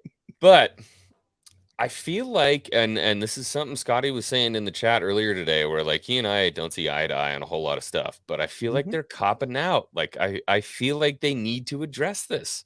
We need to climb out of that trench, and we need to find a way forward, because this is very much like, in my eyes, this is like, you have the most beautiful relationship in the world, right? One person cheats on another person, causes a lot of division. Maybe one person is just happy that they're together, but the other half of the relationship is not happy. And we're just acting like nothing happened. Like, we have to find some kind of way out of this. Otherwise, it's never going to be resolved. I'm totally with you, and you know why I'm totally with you, right? Don't give me a face. Well, but you know, I mean, I'm totally with you. I just would like that to be some people that are, you know, the team that tackles that storyline needs to be top freaking notch. Like, I'm not going to accept. Yeah. These are the guys that train the Navy SEALs. SEALs. Trilogy treatment. I want a plan. I want all of that. And I just don't see that being in any of the directors that we keep hearing about. Well, you don't think Taika Waititi can handle that? No. Have you seen? Well, this is what I'm saying. I think everybody freaked out when Tony Gilroy was announced, because he's not a Star Wars fan. He came out and said an article like, I don't know everything about Star Wars like the rest of these guys. And yet he's making content that's, if anything, was probably the best stuff we got last year. Listen, I don't need my directors to be Star Wars fans. I need them to be exceptional storytellers. I don't even need them to be exceptional storytellers. I need the storytellers and the story group and the producing staff to be good storytellers. I need a director to be able to transcribe and put word to video and show me what the writers are writing. I don't like writer directors. I don't like that idea. I think Rian Johnson was a bad number one bad choice to write and direct a Star Wars. I love the way he directs. I love his look, but I don't think you give one person that ultimate responsibility. I think it's too large a story to give one person. And bro, like I sent this link to X-Wing where Ryan recently has said, oh, I shot The Last Jedi like it was the last film of a. I was like, dude, how disrespectful do you have to be? Yeah, he did it on purpose. He was like, I wanted to add my own ending. And I shot it. I wrote it like it was Ryan the end. Johnson stream, but yeah. Well, but that's what I'm saying is little stuff like that. That's so important. I think that Tony Gilroy came out and directed, and he had a writing room and he had a storytelling group that was telling a story that he was involved in, no doubt, but he transferred that story to an image. Correct. Right? So he was the story writer. He was so there's different, you have staff writers, you have story writers, you have screenwriters, you have a whole bunch of writers in that kind of situation, right? So Tony Gilroy did in fact have a complete treatment for season 1 and season 2 before he ever got a staff of writers, okay? And before the story group was ever involved. However, he went straight to Dave Filoni, who is the head, as you know, right? He is the head of the story group, all right? And said, this is my pitch. This is what I want to do. And, you know, then they came in and cleaned up some details, right? Like, oh, this can't happen this way, or this can't happen that way, blah, blah, blah, blah, blah, blah, right? But that entire story for season 1 and season 2 is Tony Gilroy's story. It is his baby. He did not screenwrite it. So the dialogue and things like that are, all of that. That's what I'm saying. I think there should be separation. I think that's why these people have different jobs, right? Yeah. Not every director can write a masterpiece and then transition it to the screen. Absolutely. But bring it back to what you said earlier about being a Star Wars fan. You don't necessarily need them to be. What is Dave Filoni? If anything, he edited the Tony Gilroy script, and there's a lot of things that may have turned us off that are not in Andor season 1, and that Dave Filoni may have. No, I can't do that. That's not how the Force works. Dave is basically a school teacher sitting at his desk with a red marker, grading papers. Right? Yes, he does get to go play in the field once in a while, and he gets to go have a good time. But ultimately, he's grading papers. Ahsoka is his first dive into directing. That is correct. Something, yes. right. And so, he directed an episode of Mando, the Ahsoka episode, which was stunning. I mean, it made my eyes have eyegasms. Right. I mean, it was wonderfully, beautifully shot. I'm looking forward to seeing if he can do that over the course of a whole season, because it's hard. Obsession. And you're not the only one. Can I ask you something really quick, Obsession? Can you do me a huge favor? Can you pull up a comment in the section there from Blue PvP real quick? I just want to get something clear on the air real quick. I do not dislike Hawks at all. I think Hawks is a great dude. The difference is we don't see eye to eye on shit on Star Wars, and while that's okay when you're friends, it gets really hard when you're in the same room every single Wednesday getting pissed off at each other about different stuff on Star Wars. Totally agree. So no, I do not dislike Hawks at all. We just don't see eye to eye on a lot of stuff, and sometimes it causes tension, but no, I do not dislike Hawks at all. I would second all of that. I don't have any animosities toward a person I've been on YouTube with. But moving forward. He's a total dickhead, is what I meant. Thanks, Blue. Yeah, thanks, Blue. Made that shit really awkward. Right, he's horrible. Awkward. Okay, so go ahead. So to your point, what the studio executives at Lucasfilm are wanting to do is they really want to develop Filoni in live action, and they know that Filoni does not have those skills yet. Right. So when Kathleen Kennedy, and here's the thing, a lot of people are going to shoot me down on this, but Kathleen Kennedy was the mastermind behind putting Filoni and Favreau together. Master is a really strong word there. Well, they developed a relationship back in Clone Wars. She may have not been great in Star Wars, but she is an exceptional producer, and she's got a great mind for people getting along and pairing people up like that. So she really does. Dave had done some stuff during Clone Wars and introduced that relationship, and absolutely, Kathleen probably invited them to a room and put them in a room together so they could be like, "Did we just become best friends?" Yeah, right. Like they absolutely had that moment. I've said this, and X-Wing and I have talked about this for eons in time backstage, that Filoni is a master storyteller. Yes, when it comes to Star Wars. But John is an amazing producer, right? They tell him love for Star Wars. They can't, and director. They tell him you can't do something, and he's like, "Cool, hold my beer." Right? And he's done it with everything. Now, not everybody bats 1,000. No. Everybody has a flippity flop here, but ultimately, like Boba Fett. Dave, right? And that's my channel. That's the one. That's probably the one thing that Dave was like, "I got this," and he just like fumbled the ball. I think he gave too much control to Robbie Rod, personally. But Dave and John together, that shit can be magic. Yes. And we don't want any one of those two people to ever take over the executive role of Kathleen Kennedy, because they would just not have the time and space to do what they do best. Nobody answered my question though. What was the question? Is it really better to go 100 years in the future, or do we need to just we need some closure here? Listen, I am in favor of going 100 years plus, 200 years plus, 500 years plus. It's less damaging. If it's a one-off with a director that I know is not going to be that great, right? Okay, well, fine, do your movie, have your thing, whatever. But I agree. It's not going to grab the roots of the souls of the Star Wars fans. You know what I mean? It's I understand that, X-Wing. I want to keep it here.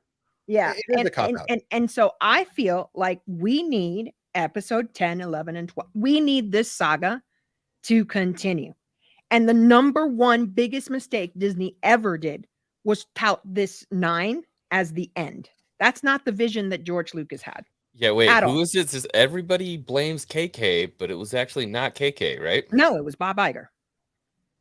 Right, but it's just who gets left holding the bag, though, right? Yeah, if you're the slowest kid, like I don't have to outrun you, I just have to outrun, I just have to outrun the bear. Right. What are we blaming Bob Iger for calling it Skywalker Saga? For ending the Skywalker saga, for pushing the 2-year schedule and not being flexible with that at all, to let people kind of flesh their stuff out, to demanding so much out of J.J. Abrams for 9, a movie he was not on dock to direct. Right. He gave him 3 months to come up with a final script from scratch. Bro, I would be clawing my hair out of my head. That's right. That was all Bob Iger. But 2 weeks before, Daisy Ridley admitted they didn't know who the Papa was. Right. She said that in an interview. So, but as much as that's Bob Iger's fault, if the movies were good planned out from the beginning, where they did have enough time, you could do it 2 years. I still think it's wrong. Star Wars should take a little bit more time. I totally agree, but they did not have that. And at the same time, I'm a big believer, and maybe this is just my feel about movies that are sequels of one another. If you're going to do a Star Wars film, have one director do the entire trilogy. Yeah. Right. I agree. Even George agrees with that. This separate director thing. Hawks. Now I remember why we don't stream together anymore. This whole thing about another director and then this guy trying to prove his point, and it's a measuring contest that's happening on screen with $1 billion movie. But back to the Skywalker saga thing, that was just branding. That was like, well, we have destroyed this thing. In order for people to return for 9, we will make it seem like you got to complete this entire watch. So boom, number 9 is the end of the Skywalker saga. There's nothing within the story that really alludes to it being the Skywalker saga. It's nothing. It's just words. Right. Well, we can have 10, 11, 12. We were completely, let me tell you something. I agree. The moment that title came out, right? The Rise of Skywalker. Tell me if you did not think that would be about Ben Solo. 100%. Yeah. And I thought we had another 26 movies coming from that. Right. And even if Ben Solo did die, that doesn't mean the Skywalker saga ends. You know what I'm saying? Yeah. You can continue the story from that place. It doesn't mean that it has to be a Skywalker that continues the story, but it doesn't mean that the Skywalker saga ends. You can keep playing in that time frame, and that could go on for God knows how many years. That doesn't mean it has to be a Skywalker, but to be honest with you, man, if I could get Ben Solo, if I could get my boy, I love Adam Driver. If I could get him as a Jedi, he is the only thing about this guy. Everybody's like, he's so awkward and weird. I'm like, yeah. But he played awkward and weird, right? He acted awkward and weird at the direction of the people. Anybody remember Mark Hamill in '77? He wasn't exactly Rico Suave, my guy. He was supposed to play a spoiled brat, right? That was his character. That was part of the character. Yes, absolutely. Right? He's a spoiled brat that finally realizes, I'm a dick, right? You show it on screen. He realizes I'm a dick. And then anybody remember Anakin in Attack of the Clones? I didn't exactly model my Riz after frickin' Anakin in Attack of the Clones, man. I hate sand. And if they don't think that got her, you're gonna do all this if you don't think they're gonna be able to do all this young Luke Skywalker stuff without a young Ben Solo, and that sequel fans aren't gonna be screaming for more Ben Solo after that, you're going. So what I hear with this 100-year skip is that they're not gonna pick up anything after Rise, and it's just gonna be their 100-year skip. No, what I'm saying is that these solo stories that's so sweet. are going to take place in a myriad of timelines going forward. Okay. Yeah. Because they're one-offs and they're a quote unquote a Star Wars story. Right. Yeah. But what we need, to X-Wing's point, what we need is for somebody to come in and write us out of the mess that is 7, 8, and 9. Okay. Just forward and continue with 10, 11, and 12. Forward. And to be honest with you, I'm doing that. Here we go, X-Wing. I'm there it doing is. You that. let the cat out of the bag. I told you I wasn't going to let you let the cat out of the bag. Nah. You put her back in here. You can come back in if you're going to not let the cat out of the bag. You told me not to let you. But it's my cat. Okay. All Yeah, right. it's My her kitty cat. cat. You know what I'm saying? Okay, it's your My cat. kitty cat. So I'm, putting $350,000 into creating my own sequel trilogy, right? Of 10, 11, and 12 full featured films. They're about 2.5 hours each. And I started with a complete trilogy treatment that I submitted to Lucasfilm Story Group. They should have hired your ass there. Yeah. Then you wouldn't be playing that character. Fuck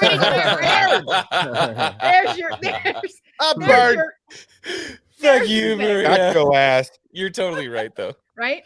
Because I feel very strongly about needing to push us forward, and X-Wing agrees with me on that part. Push us forward and fix it. So that I had to all get the over a fandom, lot that of my own 50-50 biases. divide, to get us so there. that 50-50 divide, diminishes, because you're taking characters that the 50%, the quote unquote muggles, right, love. You're taking those characters, right, and then you're interpolating that with characters and stories that the old trilogy and prequel trilogy fans love. And once you can mend all that, and then kind of mix all of that together, you may end up with sequel haters who then like Kylo Ren and like Rey and like Finn and like Poe, and because you know what? I fucking wrote it better. Well, and to go, a step further in that, that's what they're doing now with, connecting dots to give us you detract from her story. These sequel characters helps that narrative, right? Yes. Like everything they're doing now is doing nothing but help your narrative, because then the sequels aren't trash to everybody. Oh, this makes a little more sense now. Oh, this makes a little more sense now. And then your stuff comes out and it's like, okay, cool. Now this isn't such a bag of shit. Right? That's now correct. This is just a bag of acorns or a bag of pine cones. It's not a bag of candy, but it's not a bag of shit. Right? I would love to be able to present these characters, which they are great characters. Some of them need to be, smacked down a little bit, aka Rey, right? And some of them need to be, more focused on, aka Ben, right? And we take those characters and we push them forward, and we let a Palpatine and a Skywalker have little babies. And that's how you pass the torch on. Because let me tell you, you can something. fix the characters. You can't fix the stories of the sequels for the people who are mad at the stories of the sequels. There's no going back and changing that. I don't care if you put the World Between Worlds in it. There's no way that you can go back and fix the sequel trilogy. But like I said, for some of us, I guess 50%, as the chat says, we're in a muddy hole, in a trench. We're pissed off, and no matter how much we claw at the walls, we can't dig out of it. Like, somebody throw a fucking ladder in the trench. Listen, we just to use Kylo Ren's words, let the past die, because you know what? We will never get the sequel lovers to agree with us. Okay? That's not happening. It's just, let it go. It's not happening.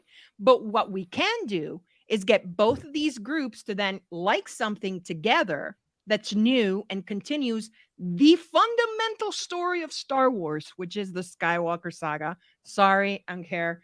No, I got you.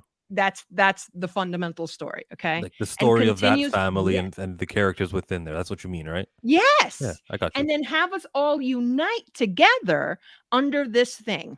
And my vision, because I am so connected to Lucasfilm, okay, professionally, all right, is I want them to steal my freaking movies. Go ahead, take them. You should do that under one guise.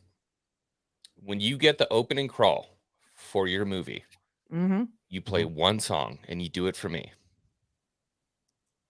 Do you want me to play it? Do you no, not that. Not that song. You promise me under pen and ink, you give Lucasfilm this one contractual obligation. Oh. When the crawl starts to come down over the planet, you hear, let it go, let it go. They have the rights. No. I can't with you. I can't with you. I can't. I can't. Idina Menzel, the whole thing. I want specials in front of the castle at Disney. No, with I the can't. whole- I can't. So my vision really is, let's unite these two 50-50s, because we're never going to agree on the old stuff, right? Like never, ever. And so let's just move forward, unite these two groups. And when we are mostly united, because, you know, there's always going to be like that 20% that never likes anything, right? Like, you know, we know those people. we just And when light-skinned. we're united together, we are a much stronger voice. And they can't tune us out if we are going from, because if we're 50-50, they don't know who to fucking listen to. All right. That's just normal. Okay. And they're going to go do their own thing, aligned with their own politics and all this bullshit. Right. But if you get us to like 80% of us are all like, yeah, we want this. We want I this. feel like Lucasfilm even do 80, this. 80s right? like hopeful. I'm thinking like a strong 71.9 maybe. Listen, anything that is significantly higher than an even split like that, they're gonna go, maybe we should listen. Maybe we should listen.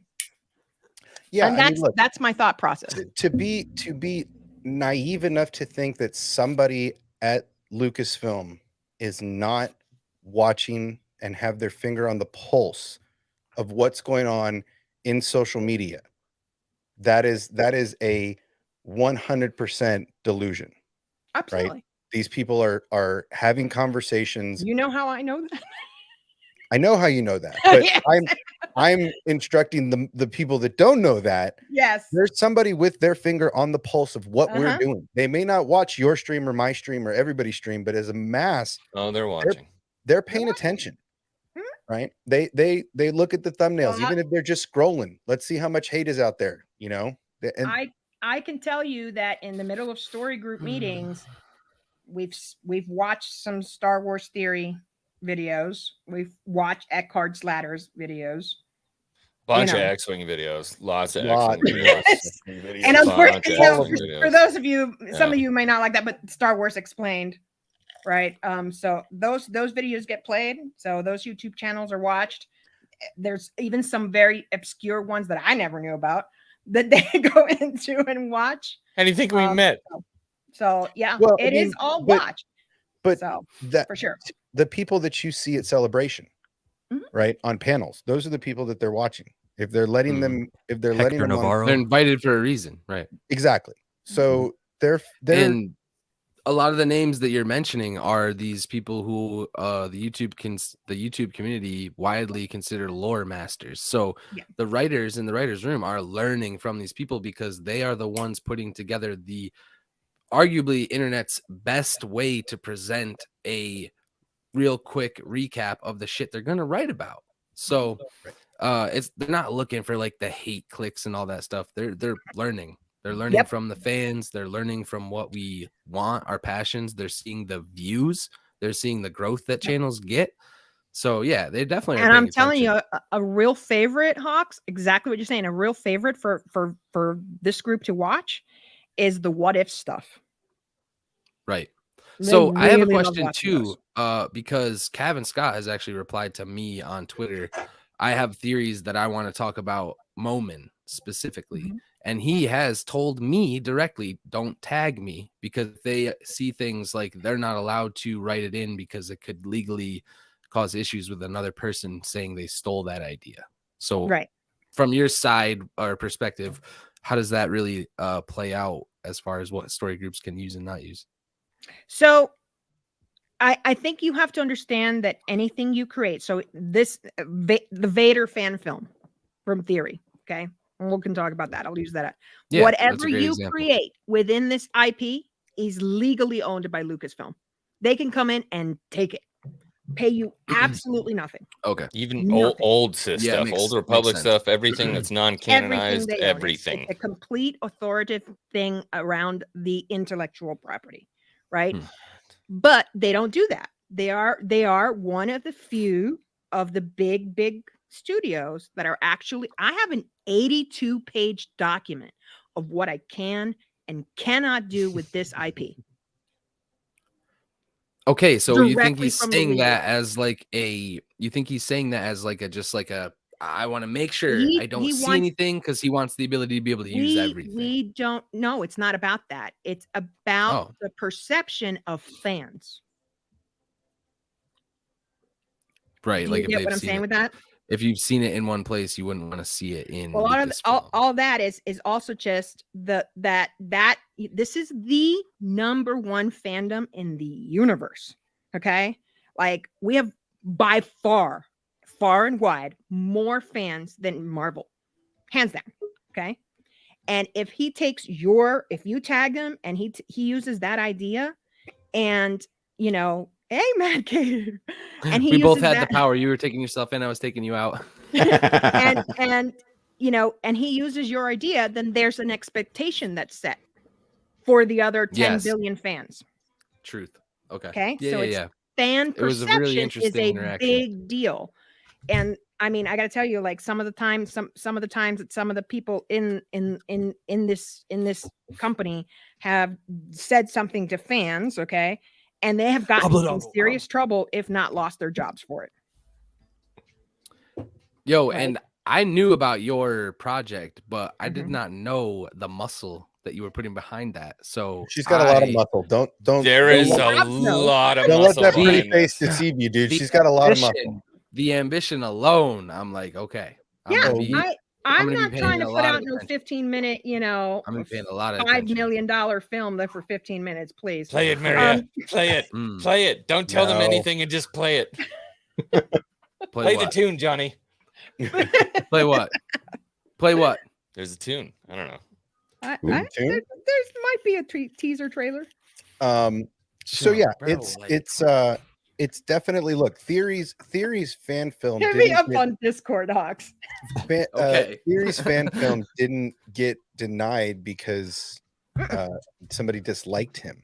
That's right. Right. Oh, it has nothing. It has nothing to do with that. They have rules, right? And they have things that are allowed and not. That's correct. And if you don't want to play by their game, it's their game, it's their pitch, it's their field. That's right. Right? Whatever you want to call it. That's right. It's theirs. And if you don't play by their rules, they will boot you right the shit out of there. Yeah. So what happened with the Vader fan film, and I'll tell you because I was immersed in that, was it's the music. So when it comes to IPs, you explain that in the video. Oh, John. Yeah. When it comes to IPs, right? You have, for example, Lucasfilm owns everything that's in Star Wars, everything, right? But what they don't, they have a co-authorship. So there's sound rights and copyrights. Okay. So sound rights are audio files, and copyrights are sheet music. So when it comes to sheet music, you have these two different things that you have to register and you legally own, and et cetera, right? So what happens with music is if you go ahead and you use John Williams music, it's not Lucasfilms that's going to strike you. It's Warner Chappell. Okay. So because they are a co-author of that copyright. So it's a shared copyright. So that's true of most films, right? So Lucasfilm doesn't have control of the music. So that's why he got struck down. It wasn't Lucasfilm. And as a matter of fact, we interceded in his behalf with Warner Chappell. Well, and look, it's also I get it as somebody who has worked in this field and watched things being made from the ground floor and watched the edits. It may have been a flow thing for him. Right? I can't go back and re-edit this whole thing to another soundtrack. I can't. Right? It's expensive to have edit times. It's expensive to do this stuff and to reshoot and to rescore something with the same tempo, right? So I get why he was like, I'm not changing it. I'm just going to post it. I'm not changing it. I absolutely get it because timing is everything. And if you scored something or directed something with this in mind, that can throw your whole flow of your film off. Yeah. Let's get back to track though. That's this theory stuff. That's whatever. Yeah. Matt, you joined. We were talking about, would you skip 100 years to do episodes 10, 11, 12? Or is there more story? Or would you stay, in the sequel era roughly? You could jump ahead like 5 years, 10 years maybe, but would you stay there? Yeah, I think there'll be a little bit of a jump, but I don't want to jump 100 years because even though I overall dislike the sequels, there's things I very much like about them. There's things that I Private love Chat about Hawks. them. But if I'm invested in these characters and I want to see them reach their full potential, and to be honest, it's already been teased, and a lot of people didn't even watch it. It was that like when silly Finn said Lego that, I have to Star tell you Wars something? Summer Vacation. Mm-hmm. They teased the future of Rey and Finn. Like they literally like, Finn was like, I want to do all this together with you guys because Rey's leaving. She's gonna go rebuild the Jedi Order. And I was like, I was like, let's go. Same. I'm like, why would Rey rebuild the Jedi Order? It makes no sense. Sorry, I had to troll. I know, troll. I'm sorry. But then they also played with Finn.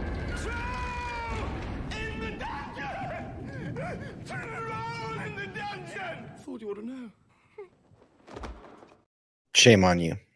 It's a good looking troll, though. It is a good troll. That's how they get you. But there's things that like they're in play, and there's a lot of stuff happening behind the scenes. And I was saying it in the chat earlier in the stream that the biggest difference right now from when the sequel trilogy was being made to now is that there's a plan. There was no plan before. You don't say. So there was just, it was very messy. But now there's things going. There's stuff, there's going to be leaks. There's going to be stories that people hear. There's going to be rumors. But at the end of the day, this is all going to come together. And I feel like if they jump 100 years, that would be wasted. Because we actually did build towards something. And now we got all these shows coming in and filling in the gaps and doing all this. And I honestly want to see what happens with these characters. I wish that Ben didn't die at the end of 9 because I would have loved to see his character move forward. Too, huh? Oh, well, that's funny because I was thinking maybe they should like clone him, right, and do like some Star Killer cloning and make a Ben Solo 2.0. I went to go remove from studio, and I'm like, wait, I'm not on my channel. You know what? I personally don't think that he should have died either, Matt. So I'm with you on that. And I would have loved to have seen the Force Ghost actually show up and do what JJ originally wanted to do with that ending and have them, help Rey resurrect him. Because I think it's a much more interesting story to have a Darksider come back to the light and then have to live through what he's done. Yeah. What if, this just popped in there. I don't know if I just created the Stay Puft Marshmallow Man with this thought. On something? What do you mean it just popped in there? It just popped in there. Rey, what did you do, Rey? What if Ben is resurrected? What if Rey can do what Anakin couldn't? Oh, yeah, that's a power. Yeah.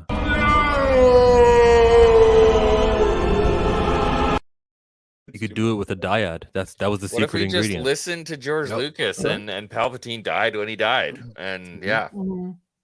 Or we can take one of the 7 endings for TROS that was filmed and shot. That worked. That actually worked. I think there's a lot to play with. Cloning is definitely an option. It's part of the story. I mean, I don't know if I would. But you know what? There is really only one person that I think could really ever really use essence transfer magically and beautifully. But I think they, if they want to do anything that's going to be more of a wow factor, I think to clone a person using the Force, bring them back using the Force, I think that's the next thing we haven't really seen a person do. I also think we're eventually going to see what the cosmic force and what Force ghosts can actually do, because the Shadows of the Sith book essentially told us that Anakin is in the cosmic force fighting like literal wraiths and shit. So let's not forget, I mean, there's a lot of discourse around J.K. Rowling right now, and what's going on with them. But let's not forget that essence transfer came from Star Wars. Voldemort didn't do it first. There was another guy that did it first. Well, and I mean, look, I mean, even the dyad stuff that a lot of people don't like, right? The force drain, that's a KOTOR thing. That's a callback to the old. So it was force healing. And force heal was a thing, right? These are old things that people are like, well, they couldn't do that in Star Wars before. Oh my God, this is Boomer Council. They couldn't do that before it's Star Wars. It's not Star Wars. That's what I hear. Come on. I need that Jonah Hill meme. I need that Jonah Hill meme. Don't leave him hang. There you go. You know, it's something that they've done before. It's nothing new, and this is the thing I get frustrated with the fandom, is that we have such a short memory, right? These powers, these Jedi abilities were. Oh, I didn't see you down there. Complete the quadad. These force abilities are not anything new, right? It's stuff that was years ago that we were very comfortable with during KOTOR. So why is Palpatine using force drain on these two potato heads a bad thing? Right? It's, if anything, he's using force drain from two powerful lineaged force users. We're not justifying the events of the sequel trilogy right now, are we? It's because Palpatine is in the Rise of Skywalker. That's what's wrong with it. Do you know how he returned? Somehow. But my point to it is that the force. George got the most massive freaking acid reflux attack when he saw that line. He's like, But I mean, look, absolutely, yes. And everybody's been clamoring for this. I think it's a great casting. I just don't see it on his plate. Seems like we would need a younger Keanu, right? This would have been like the early Matrix Keanu would have been able to do this. I think it give it to Sam Witwer. Yeah. No, bad casting for that. I would totally cast. I'll tell you, Keanu Reeves and Kate Beckinsale as Darth Revan and Basila Shan. Yeah. Oh. Basila Shan. Yeah. That's hot. Yeah. That's hot. Yeah. Give me Neo and like Trinity. When he's going back, like, you know, where Revan goes back to, like, you know, finish, like, that would be like the ending of this, like, period of time, just like where they had the child, they had their child. And then later, like, Revan goes to try to, like, really end the Emperor once and for all. Like, totally would love a TV show of that. Scotty, I just fucking hate you right now because now Star Wars is just a program within the Matrix. And I'm like, damn it. The whole thing. It's that's what the world between worlds was, literally like the wall behind the Matrix. I mean, and I don't think it is out of the stretch of imagination that they revisit that, because in Rebels they're talking specifically about that being the ultimate power that Palpatine was looking for. The person who can control the universe controls everything, and that's what he was searching for. Oh my gosh, immortality. Yeah. Well, the one true quest of all Sith Lords now. From what, you know, I'm interested to see the access point. Obviously we're going to get a world between worlds in Ahsoka. I'm very interested to see what the access point is. It's the bum. Goodness. It's definitely not that. Wow. I don't remember Ezra getting bummed. Why did they call it the dark side? But I'm definitely interested to see when and where. Right? Is this going to be something that we see on Malachor? Is this going to be something we see this younger Ahsoka character show us? Is this going to be it can't be on Lothal? I'm more interested in the how than what. Right? Are you talking about the Ahsoka, like, time travel stuff? Not so much. I mean, we know that it's not going to be so much time travel as it's vision. Much like what Ezra did with Kanan, it's viewing the past, right? Yes, he interceded. What if visions, right? Well, yes. I mean, just the visions of what happened, actually.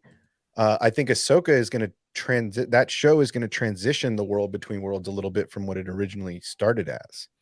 It was well, more than viewing. they're just gonna go back and show her if she had it's totally what ifs, right? So they're gonna show her if she had taken this path, it would have ended up this way, which is exactly where she's at, right? And so she knows enough because she now, we're looking at an older Ahsoka, wiser Ahsoka. And so she knows enough not to mess with any of those visions, right? She's just watching them. Where Ezra, who was very young when he got into the world between worlds, didn't know that he was just looking like my friend's gonna get killed. So he pulls her out of it, right? But that's because he just didn't know enough about the world between worlds and the power that lies within that. But Ahsoka is going to be much more cautious because she's older and wiser. Right. So, well, and that's what I'm saying. That's what I was saying is this is an opportunity for them to show us, because Ahsoka has to be gone for this time between when she fights Vader on Malachor all the way to the end of the Empire, right? She spends, from what we understand, her time there on Malachor. From what we think. From what we understand right now, right? I'm going to say that we know it because there's Topps trading cards that show it. Well, we know it because she knows enough to remove herself. Let's not forget that C-3PO had a metal penis in one of the Topps cards in the 70s. So let's not forget about that. But it was Dave Filoni art. Deceiving. Ultimately, it's Ahsoka knows enough about what's going on to remove herself from the conflict, knowing she shouldn't be there, right? So are these visions that she's going to see before she meets Sabine? Right? Is this going to be before they're almost like fever dreams, right? Like they're going to be almost like fever dreams. They're not going to affect her real world or her real path at all. Yeah, and I think it doesn't have to be the world between worlds. I think if she's stuck on Malachor is obviously dark side intense, and it could be like her Dagobah with Luke. So Luke is seeing himself as Vader. She is going to see herself, we've heard a lot, fighting Anakin, et cetera, et cetera. Right. So they could all just be the dark side trying to attack her mind. And it doesn't have to necessarily be world between worlds. We know that there is a world between worlds portal on Malachor, right? Just like we know there is one on Coruscant, right? And so her having access while she's hidden, I feel, is why she comes out to when we see her in Mando and we see her in the end of Rebels, why she's gray, right? Why she has that, she's not wearing white, she's very neutral at this point, because maybe she's a great Jedi. Well, no, but I'm saying, especially when she comes out after the Empire's gone, she comes out after the Empire's gone? Yeah, that she comes off of Malachor, she rejoins the fight. That took me like 3 or 4 seconds. Yeah, to grab that one. I thought you said gray Jedi. She comes out of Malachor. She finally comes out of her exile, and she's a lot more grounded. It's not so much one way or the other, and you see that based on the way she just goes ham on all of those soldiers and when we see her in Mando. She gives them an option. Look, 15. I give you a day to get out, and then I'm going to come and I'm going to cut you in half, right? That's what's going to happen. And she doesn't hesitate, right? It's not like the Jedi Order where they're like, no violence. She's like, here's my ultimatum, get out or get dead. And she has no quorum about anything else. And that's what I'm saying. I think after she's stuck on Malachor, or not stuck, she's exiled herself on Malachor, she sees these visions in the temple, right? Because she walks right into the temple and she sees these things there during her exile. And when we come out of that time, she already knows this is where I was supposed to be, and the Force is going to do what the Force does, no matter what I do. I think it'd be really cool if she even sees future stuff, and that's why she's like, I'm not going to interfere with Grogu's training because who am I? And it's why she's also like, I'm just going to go get my friend Ezra. because she's going to see some shit that's going to change her entire worldview, hence the gray, hence everything else, hence the not interfering with anybody's decision making. I think she's going to know the end game. Well, like and she's she going to be the doesn't- one person. We could she get doesn't crazy wanna- revelations in her show. She doesn't want to train Ezra because she's not a Jedi. Like she recognizes that through all of her time away.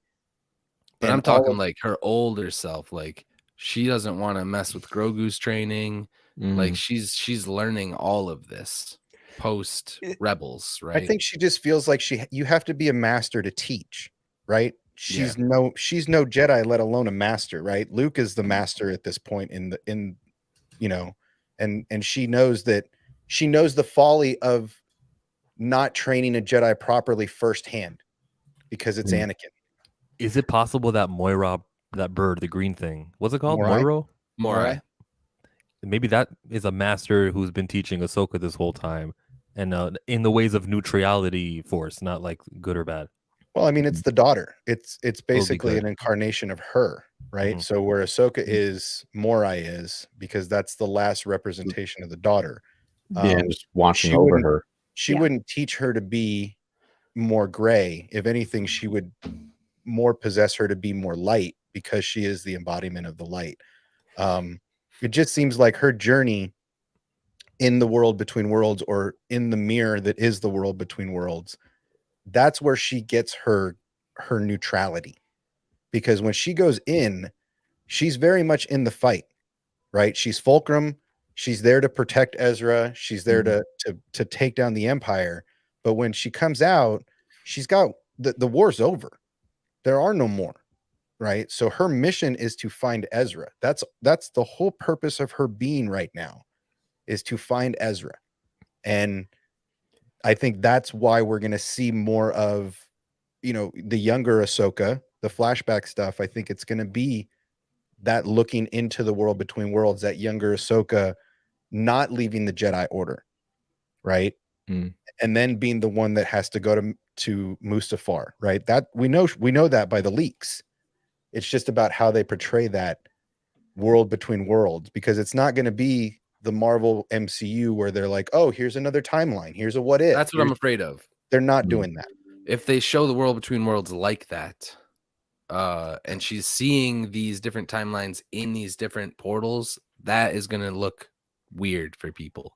That's why I hope Malachor is more of like a Dagobah, or she's asleep while this is happening, not seeing it visually in front of her in multiple different places. That's like she's living it, she's experiencing it.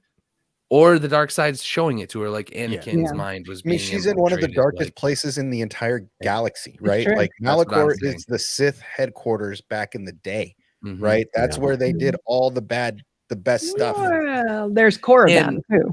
There's Korriban had but I mean, literally the Sith school. It wasn't a battle station though, right? Like Malachor, that was a battle station. That was Exegol was a battle station. Exegol too. Yes, right. So there's several places like that though. Yeah, right. I mean, but this is where Ahsoka's been trapped for a 19 years potentially, or 10 years, right? She's in there for almost a decade. That's a long time. Was it a decade for her, or was it just a decade in our time? Maybe she goes there to avoid aging. She'll come back a year later. What did I miss?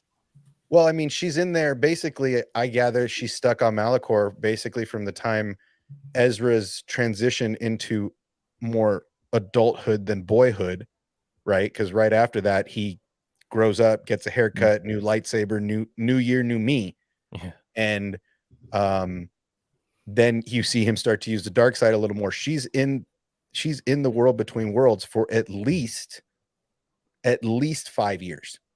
Or she's stuck on Malachor for at least 5 years, removed from the battle. Yeah, she's definitely out of it. And the way I would love to see it portrayed, because this is how I've always kind of felt about Ahsoka's journey, is that she's been put in a place where she's getting an opportunity to trust in the Force rather than trust in the Jedi or trust in the Sith. It's not pick a side. It's trust in the Force, trust in the wills. And that I would love to see the wills come into play here, because we did see them towards the end of Clone Wars with Yoda. And her being in there in this very powerful area being driven by the Force, and she's seeing all these visions, which I hope it's not like you're saying, like not looking through portals and watching this happen. I want it to be like she's experiencing it and going through this. Do you feel like this is going to be way too much Force magic? So not Ahsoka itself. Now hold on. Let me continue on my statement here. Not only just Ahsoka being in the War Between Worlds, but then right beyond that, Acolyte comes out, and Acolyte is going to be a bunch about the witches of Dathomir, kind of Sith magic, and Maria. You know what I'm talking about, Sith alchemy, that kind of that very old style. Not Almost always not always accepted kind of side of the Force that came along with the Old Republic, and then obviously with Rebels and stuff like that. Do you think it's going to detract too much from kind of that very which I love, saltine cracker hero story sort of storytelling for Star Wars? I think that the Ahsoka show is going to stay on par with George Lucas's vision of the dark side and the light side, because it's Dave that's writing this. I think equally as powerful to what Obsession was saying about it, like empowering her in the light and showing her these visions and stuff. I think it's going to give her fear. Like I said, I think when she gets out of there, her mission to go immediately find Ezra is going to be her first thing, because there's going to be this fear in her that if she doesn't, like, I don't know. What is fear? We know this is a tenant. Yeah. Well, but I feel if you really something changes her whole person, you know what I mean? So path to she the buffet. She, you know, I mean, also you got to remember, if you spend 5 years thinking about mistakes, right? And that's what she's doing. I mean, that's basically how I look at what this show is going to give us. You've got a young woman cast as Ahsoka. So we're going to get Rosario, but we're also going to get this younger version. So we're going to get some Anakin Ahsoka stuff, I'm sure, right? We're going to get some of these lessons maybe, but it feels like it's going to be kind of a dark show, right? I mean, oh God, I hope so. I don't think it's going to be unicorns and puppy dogs. I really feel like there's going to be a lot of dark undertones to, you know, Ahsoka isn't a Jedi. She mentions it all the time. She now does what has to be done by her compass, right? It's her moral compass now. It's not the Jedi way. It's not anybody's way. It's her due north, right? Based on all the light and dark that she's seen. So it's, yeah. I think it's okay to stray into the... I'm sorry, I have to butt in. I have to rip out. I have to go start cooking dinner. It's 6:12. Yeah, I got to go do stuff. Thanks for having me on. Yeah, dude. Thanks for coming. See you soon. Love you. Bye. Bye. I think it's okay for it to steer in the direction of more of the magic of the Force, because it's something that we haven't done in live action much. Like, we've hinted at things, but I'll tell you, ever since I was a kid, and Obi-Wan, right before he gets struck down, says, if you strike me down, I will become more powerful than you could possibly imagine. Ever since I was tiny cave, I wanted to know, well, how powerful can you get? Yeah. Like, where are we going? Mm-hmm. And this is something that I've talked about before, and we see it in Rebels.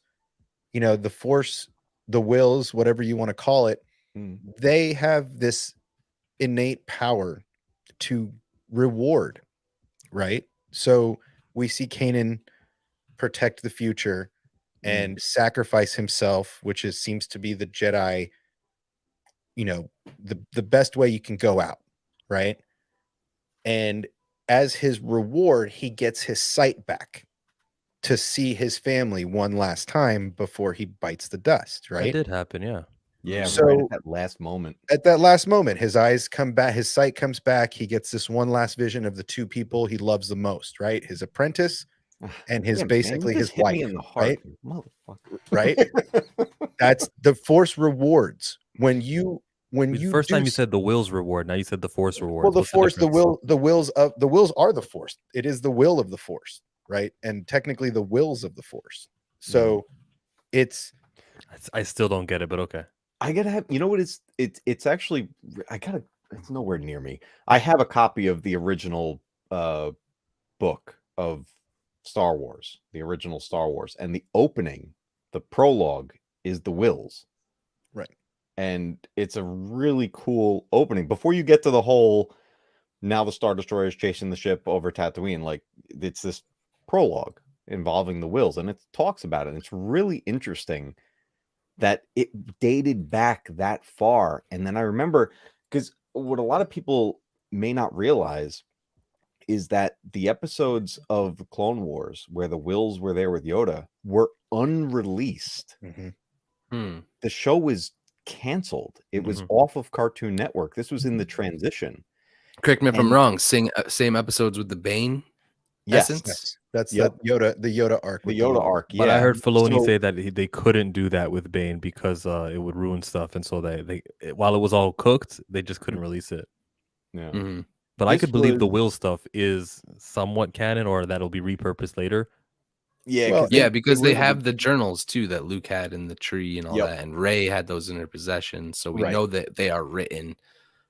Well, and so we get to this, and this is the part of the point I was getting to. If the Force can gift sight back to a person, a Jedi, for doing the right thing and saving the future, and you're sacrificing yourself by the code, why can't they grant, and they did twice already, but why can't they grant Qui-Gon Jinn his essence? You guided Yoda to eternity to become a Force ghost, the first actual Force ghost. Why can the Force not gift Qui-Gon Jinn his Force ghost status as full, as a reward for ensuring the future of the Jedi? Yeah. That's a problem a lot of people have with Kenobi. Well, what the shit? Qui-Gon Jinn is there. He never finished the training. He didn't do it right. Well, when you see him on Mortis, he's there because it's a nexus, right? And he can form a ghost. But any other time, he's just a voice because he didn't complete his training and he's not at a nexus. So it seems that argument to me is a lot of why I'm behind that last scene. I'm down for Qui-Gon showing up as a full Force ghost as a reward. Yeah. That's a good way to look at it, too. I like that. I didn't mind seeing him. I was very happy to see him because I was like, if it's just his voice, I'm like, which they've done already. Right. And I would get it. I would understand from a whole behind the scenes and making of aspect. But when he actually appeared, I was all in. And I overall enjoyed the Kenobi series. I'm well aware of its faults. It's nowhere near perfect, but I overall did enjoy it. But that moment for me was a really nice payoff. Like, it was like I wanted to see that ever since Phantom Menace. Like, it just and they accent it in the tales, right? They accent his connections to Dooku, his connections to so many people on the council. Like, he was devoted to it, even though he didn't agree with it. He was devoted to the Force, and he was already on this journey when he died. So it's just, for me, and if a dying Anakin can learn it in 15 seconds before he dies to become a Force ghost from Kenobi, then Qui-Gon Jinn can get a reward for making and solidifying the first Force ghost. That's all I'm saying. I think that people should look at it from that perspective, not that shouldn't be happening. Because I think through the Force, time it can be altered's not the word I'm trying to say, but it's perceived differently. So what was 15 seconds for us as viewing it, and for even Luke as Anakin died, that journey for Anakin was prolonged. Due to the Force. I forget where, because that's not me just kind of blowing smoke.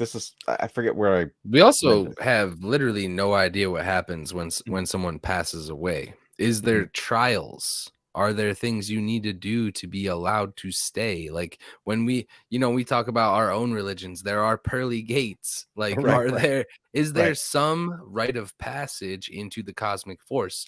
Like, I think it's what's better when it's Yaddle sitting on a mysterious. stool with a feather. I agree, but if you want to continue to talk about the wills and if the force really is balancing everything, Freddie Prinze Jr.'s classic rant, this isn't this is information, not affirmation. I learned this from Dave, who learned it from Luke, or who learned it from Lucas himself. There is always a balance. Like even now, Ben Solo just died. Palpatine just died. Some shit's gonna happen, man. Like you think we're all safe and whatever, bro. The dark side literally needs to balance now. So, and not immediately. Cosmic right? Force stuff, though. I agree. It takes time for the rising sun, right? It took time for Rey to show up. It took time for Luke to show up. It took time for the Sith to win their thrones back, so to speak. So it takes time, and that's why maybe a 15-year gap, another 20-year gap isn't a bad thing, right? Because that's what it was from episode to episode and then episode to episode. So 20-year jump isn't necessarily a negative thing to reset where we are in the story, but it just seems like there's a lot of connective stuff going on now. What we're getting now are the strings that are going to start connecting a lot of these stories and hopefully bridge the fandom more than separate us. Right? Hopefully bind us more than keep us apart, because I think that's also something that they want to do at Lucasfilm. They're not looking to divide us with their content. I don't think they even think about it that way. But I think now with social media and everybody having a social media person in their organization, I think that they're much more in touch now than they ever have been. And I think Dave would like to see a unified fandom for the first time, potentially ever. These are rookie numbers. You got to get those numbers up. Yeah, those are rookie numbers, bro. It only took 19. Hey, I ain't got time for 1,000 years. It only took like 19 years, under 20 years, both times to reclaim to get the Sith off the throne. Those are rookie numbers, man. You got to get back in the gym. You got to get your mind right. You got to start, massacring some children. Got to get a Youngling Slayer 9,000 of your own. These are rookie numbers, guys. Well, I am bushed. This is the longest we've streamed in a while. And I thank you guys for hanging and staying and chilling. And Chillmonger, I know you're doing 33 questions on Saturdays. You still doing it? I haven't decided what it'll be, Star Wars or Avatar. I think I might do an Avatar one. Ooh, I just actually like that. Switch it up. I just got the screener for Avatar. So I think we might be watching it to put our votes in for the award stuff. Nice. So we might, we just got it. I think today we just got it. So that's a good one. I might have to watch the original all over again. Yeah. Okay. Yeah, I saw it. I mean, I saw it years ago, but I'm not a huge geekdom when it comes to Avatar. But I like the first one. So I mean, people said if you like the first one, the second one's pretty good. Better. Yeah. Yeah. And they say the third one's supposed to be even more of a knockout. So let me know when you got the screener for that. Yeah, right. But yeah, so you're still doing 33 questions. Anything else you got going on? Every Saturday. No, just focus on that. Saturday or 10 o'clock a.m. Pacific. Do you write them through the week? So do you start out with a big list and go like, no, and whittle down? Or do you like every day you're like, I got to get 5 more questions? Basically, yeah, I'll do a big list every day. I'll add 5 more. Okay. Well, look, I just came up with a new process. Me and Matt were talking about it in the Discord. I got a new process I'm trying in 2023 to keep me motivated. So I appreciate what you do every Saturday. I can't lock in a single date to do nothing. Matt's doing way back Wednesdays. What do we got this week, Matt? I'm going to be playing a very special version of Jedi Knight, Jedi Outcast. We're going to see Kyle Katarn like never before because we're playing the movie duels version of Jedi Outcast. Oh, cool. That's crazy. I don't think I've seen that version. Yeah, it's pretty. Okay. Well, and your streams are hot fire right now because the gaming in the background is just extra crispy, like better than the Colonel's recipe. Thank you, my friend. It's amazing. Hawks, what about you? You got Hawk Theory coming out. When are we going to see the first? Hawkward Theory is a channel that I have that exists. I need to the formula on the Hawks Holocrons channel is going to be half hour to 45 minutes talking about a theory that will be clipped down into shorter, more digestible content, and then gaming to follow. So there's 2 channels now. I also suggest anyone who's doing live streaming to have a secondary channel in case. Make sure that one's been up for 24 hours so you could live stream there if anything ever happened, because it's YouTube, crazy stuff happens. So that channel's this channel has always existed. I just never knew what to do with it. So now and it's good to separate your gaming channels from your main channels, unless you are a gaming channel, in which case you do all your gaming on your main channel. But if you're a theory channel and you like the game, there's a reason why these guys do it, to keep it separate, to keep the algorithm happy, because we all know you got to keep the algo happy. Otherwise you get no views and no clicks and no YouTube loves. Gaming is actually a thing you have to subscribe to. Yeah, it's separate from YouTube. It's a thing. Well, and you can you can also get on those ratings and panels and stuff that you send your channel in to get reviewed. They want to know the difference what you are, because there is an algorithmic difference into what you're doing. So yeah, that's awesome. We're doing more here. Like I said, I got a new system. I've built half a dozen thumbnails to keep me motivated, because after I edit a video, I don't want to make a thumbnail. Yeah, it drives me crazy. So I'm trying to get thumbnail guy if they're thumbnail and title first, and then we're gonna go forward and make the content and write the scripts and all that. But yeah, we're doing it a different way this year, because I don't see how Matt does it. Matt's more active than any YouTuber I know. So if you're not subscribed to these guys, I'm gonna put their links in the description after we're done here. Make sure to get down, head over to Chillmonger, give him a link, head him over to Hawks, give him a subscribe. Give everybody some love. And yeah, guys, thanks for hanging out. I enjoyed every minute of this. So thank you guys for being here. Let's get having me. It's a great stream.